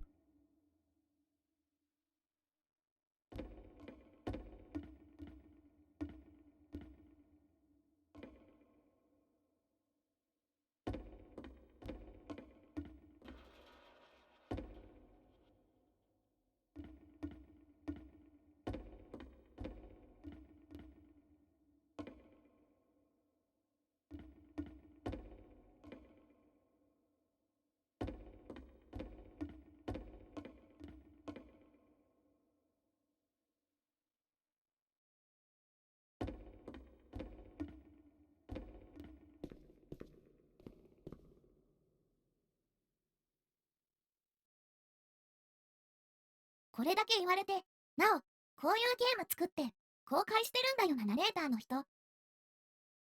それはそれですごいな。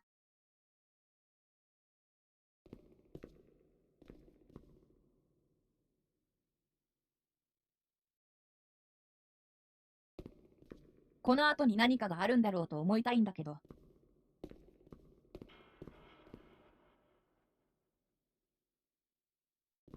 I'm afraid that I did something really stupid because I don't like myself.「床と壁もめちゃくちゃになっていた。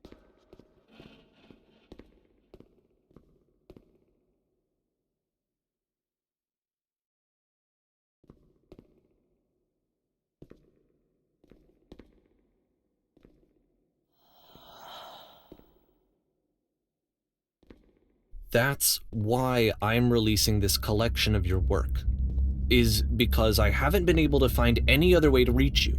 I've tried everything.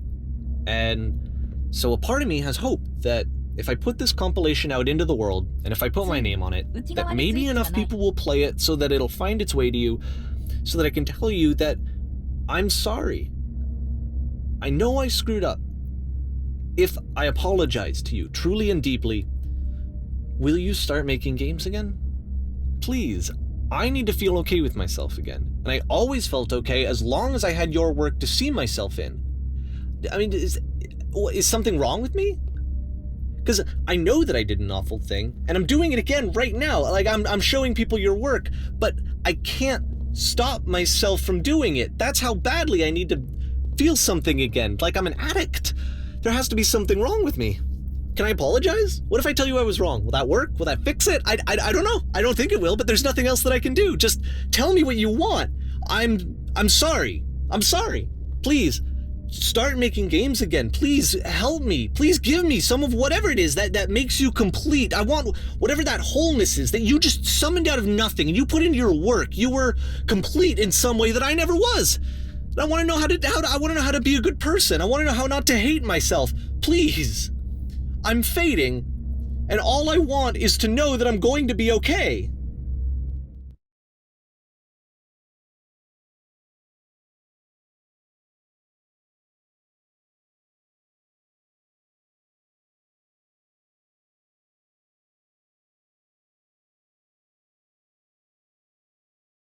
どうせいつものだって思ってるところに閉じ込められるの。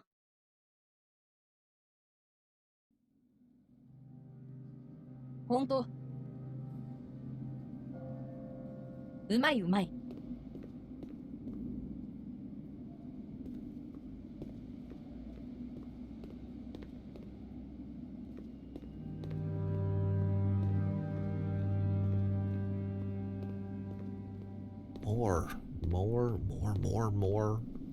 More love, more praise, more people telling me that I'm good. Always more. It's like a disease.「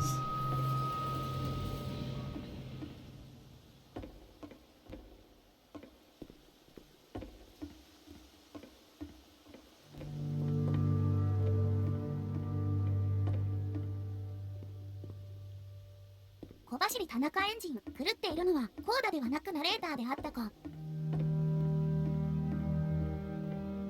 こうだ。出たとも言える香典に狂わされたとも言える。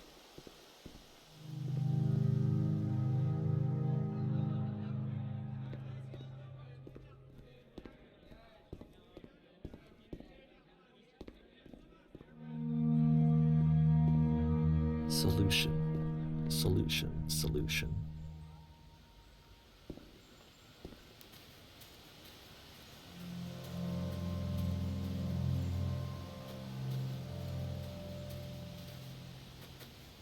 I guess if someone had told me ahead of time that he just really enjoyed making prison games, maybe I wouldn't have thought he was so desperate. I wouldn't have told so many people that he was depressed. Maybe he just likes making prisons.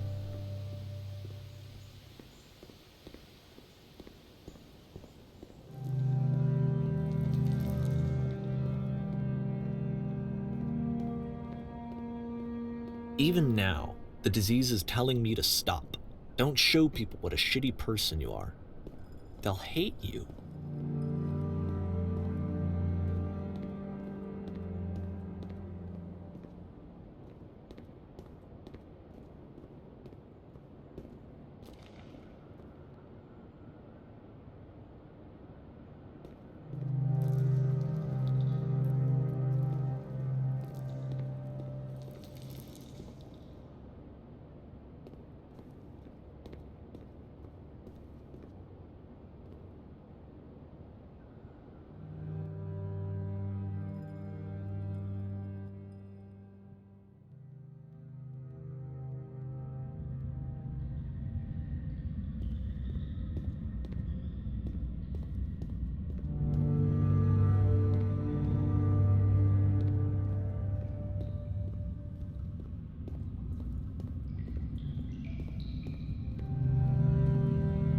If I knew that my life depended on finding something to be driven by other than validation, what would that even be?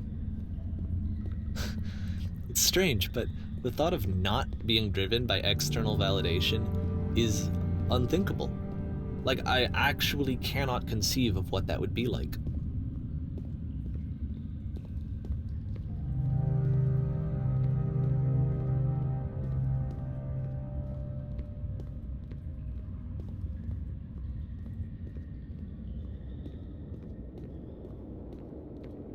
What now?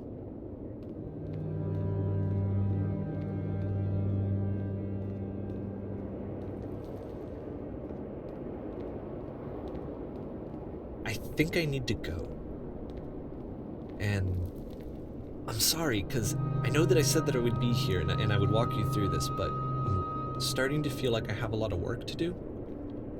I have a lot that I need to make up for, and so I'm just gonna... Okay.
これで終わらせるんだ。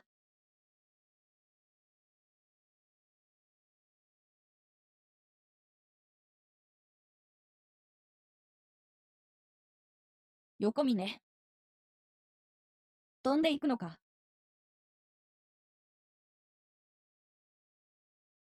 倒れるだけか。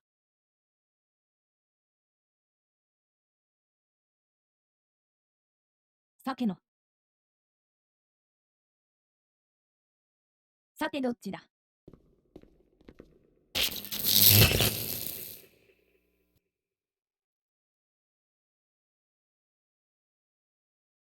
盗んだね。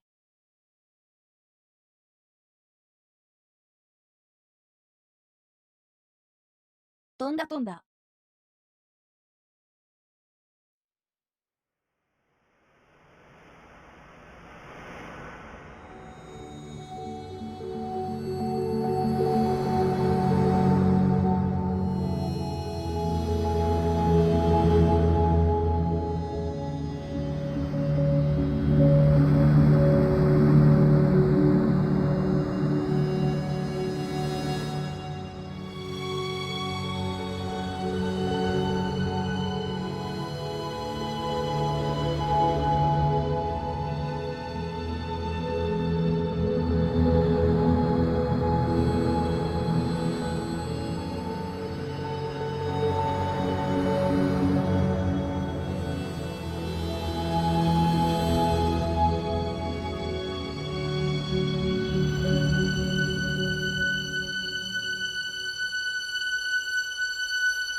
Turn back,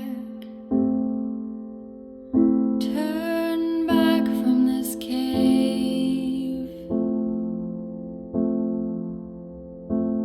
You said, let me prove that I'm brave, let me keep going. But the cave goes for miles and miles and miles, and you're so tired, but I know that you're strong. 終わってしまった。 So turn back,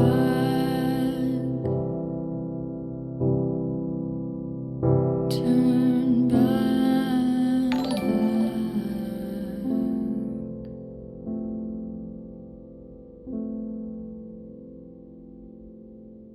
どうもどうも。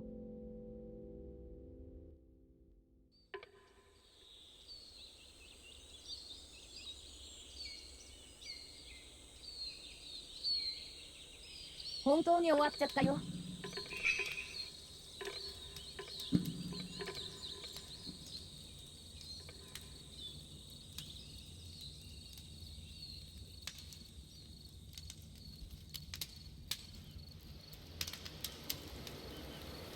疑似メタ構造みたいな構図組ませたらほんとすごいなこの作者。最後のゲームが山田そうだった。武こんにちは。すごいゲームでしたね。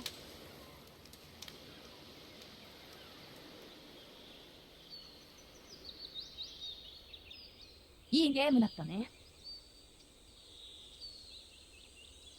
ゲーム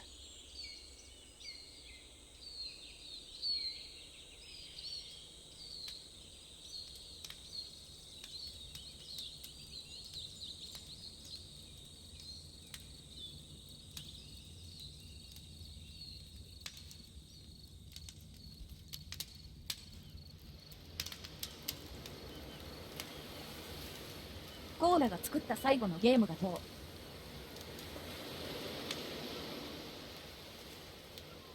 うだから終章の分は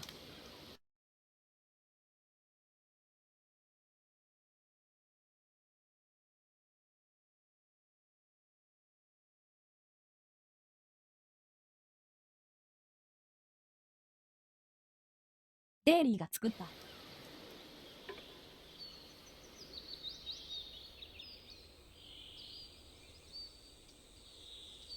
リスペクトリスペクト。もうすぐ落ちます。だろうけど。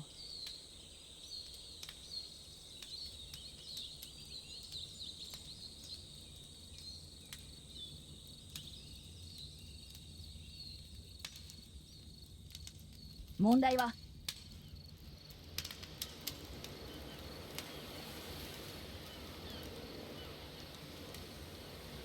なおに素直にストーリーを聞けば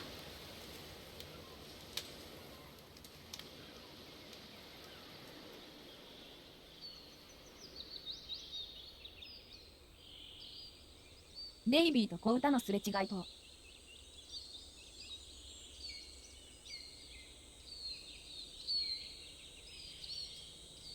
いつの話になるんだけど人別2列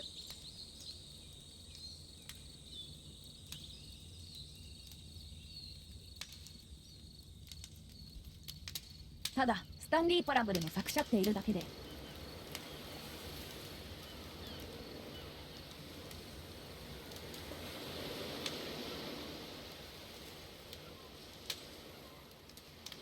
どこからどこまでが作者の表現なのかを表現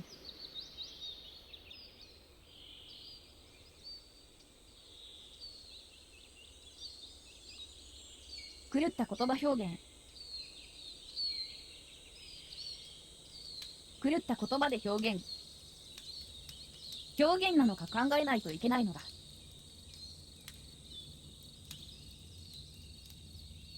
アメリ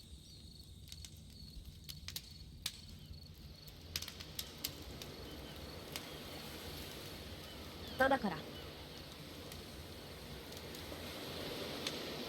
ゲームの後だと素直に受け取れない。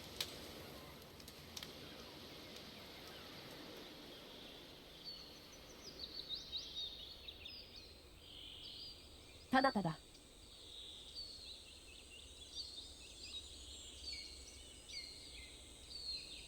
素直に受け取るなら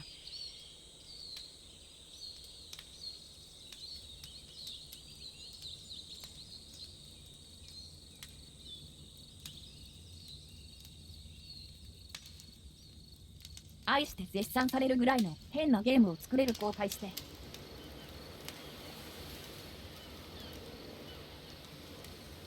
スタンリーパラブルを作れるぐらいの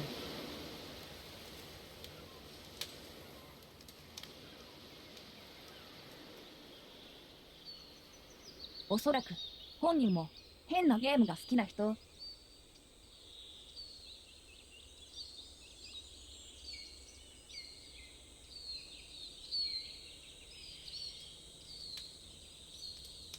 そんな人が後悔すらしないもっと変なゲームを作ってる人に出会ってしまったら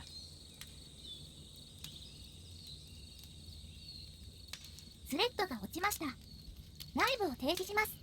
それは惹かれるよねっていうのはわかる。心惹かれる。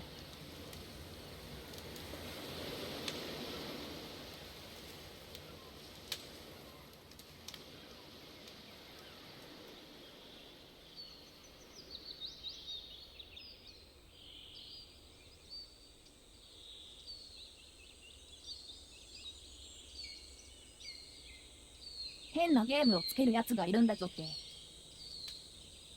俺よりももっと変なゲームが作れるやつ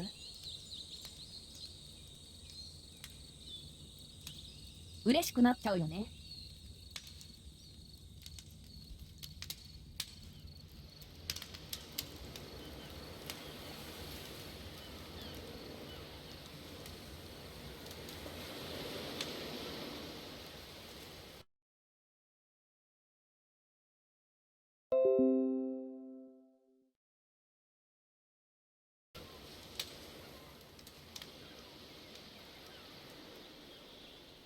落ちちゃった。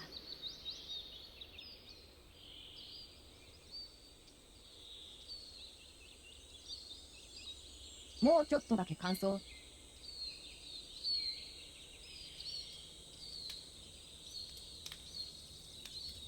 やっぱり最初のパンチは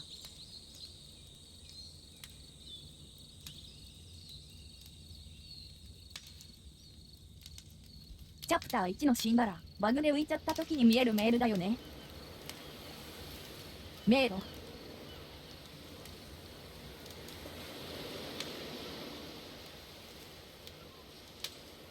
ビジュアル的にも強い。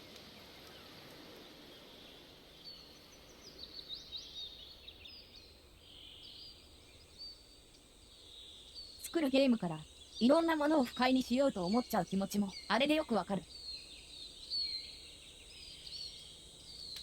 深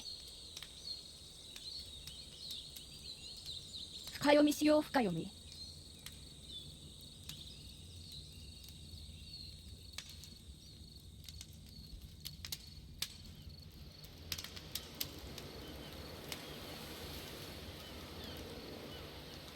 海岸のところのアイデア集はもっかいやみたいな階段。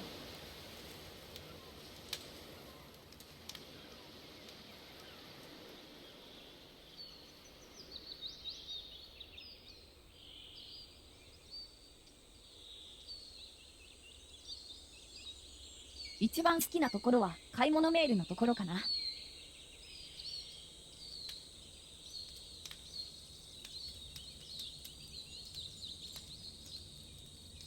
家具の迷路。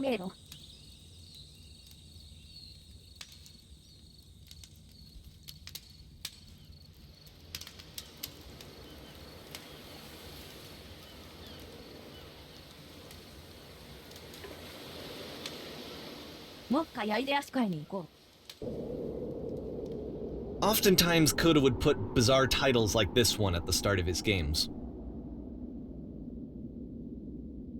I wish I'd known him at the time that he was making these early games.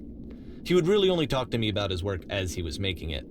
Once he stopped work on a game, like, that was it. It was dead to him. And I don't agree with that at all, but what are you gonna do?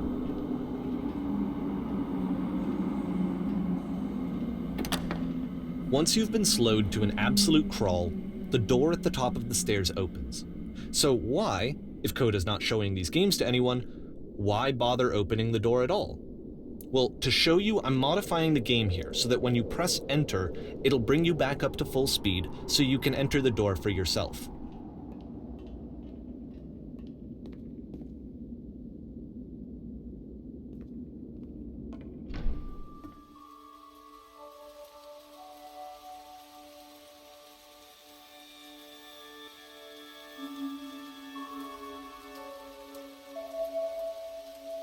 A 嘘だ room らけの that's 説明書の warm ゲーム。 and nice and filled with little マジで ideas 田 for 中エンジン games. 思えば親切にしてるように見せて人のゲーム勝手に改変してるんだな。 Coda would often tell me that he didn't mind if people thought of him as cold or distant. He said that he knew that he was actually a vibrant and compassionate person, 後 but that 悔 it する takes 時の前 time to に really see すで that. に弁当を作っちゃって It た can の be が a 話題だ very った slow ね。 climb to get there.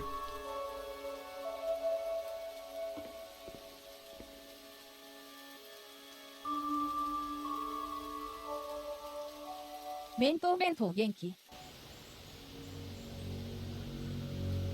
早い読めない。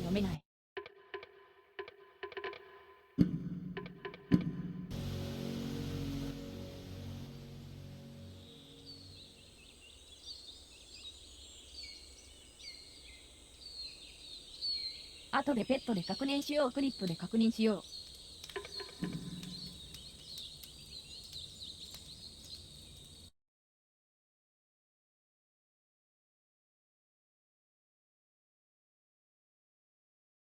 さて。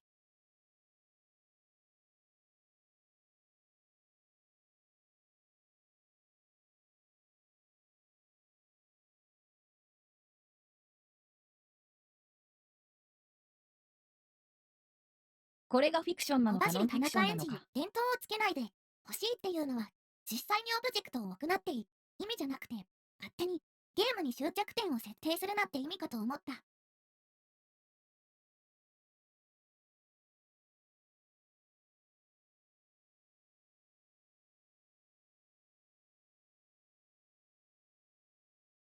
それもあるだろうね。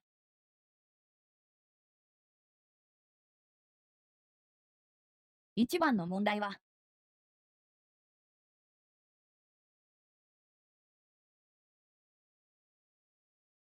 さてこれはノンフィクションなんでしょうかと、一緒になんでしょうか。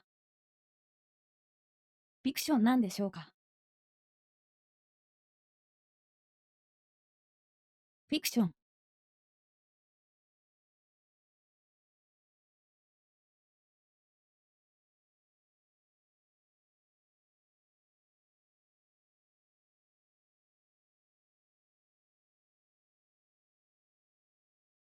僕はコーダが実在しなくって。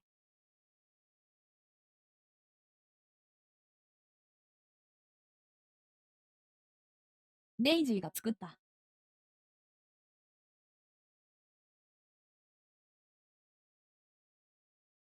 フィクションだと有効に書けるぜ。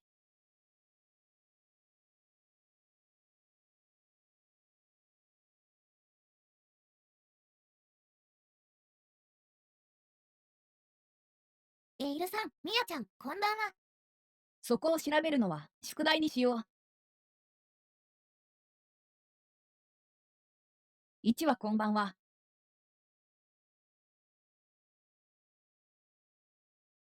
終わりました。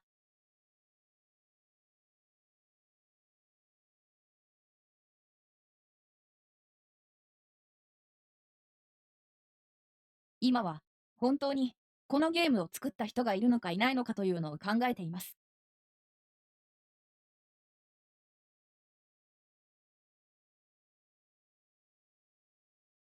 こうにかける僕はいない方にふける。かける。エイルさん、ちょうど終わりだった。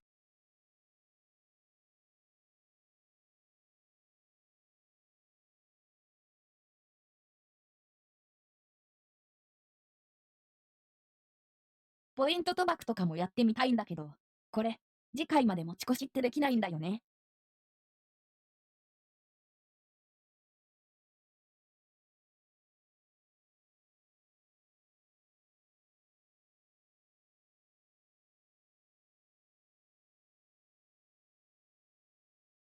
今調べちゃおうか、調べてわかるものかな。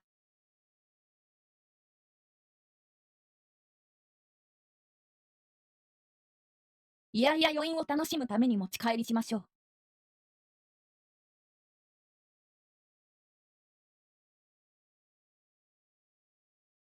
わかったらまたどっかで。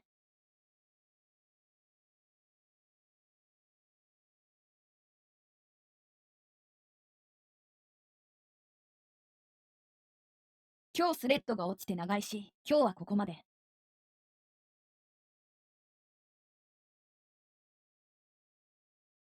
どこへ行こうか。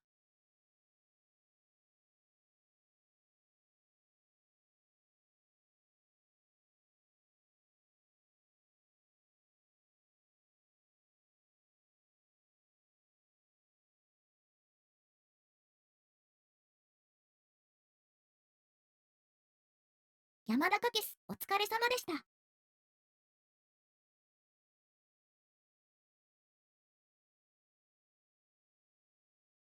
ありがとう、ありがとう。エイルさん、お疲れ様でした。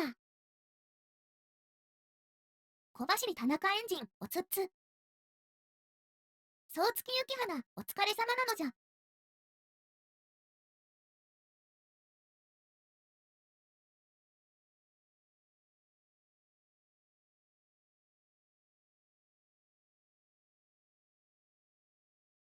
クロールスクロー、お疲れ様でござんした。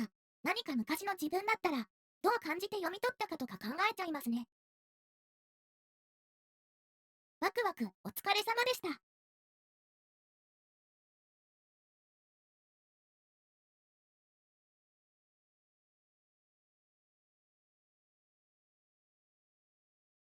プロ知らない状態で、これやりたかったっていうところは、あるスタンリーパラブルを知らない状態で、これやりたかった。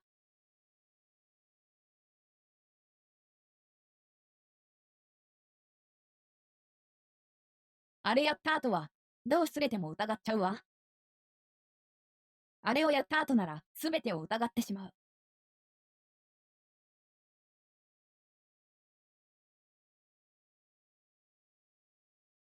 そんなひねくれたゲームですので、皆さんもスタンリーパラブルをやってみてください。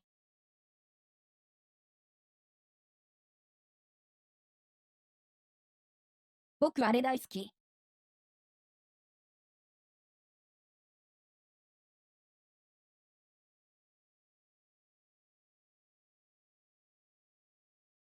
よしじゃあ、ミキちゃんのとこに飛ばして終わりましょう。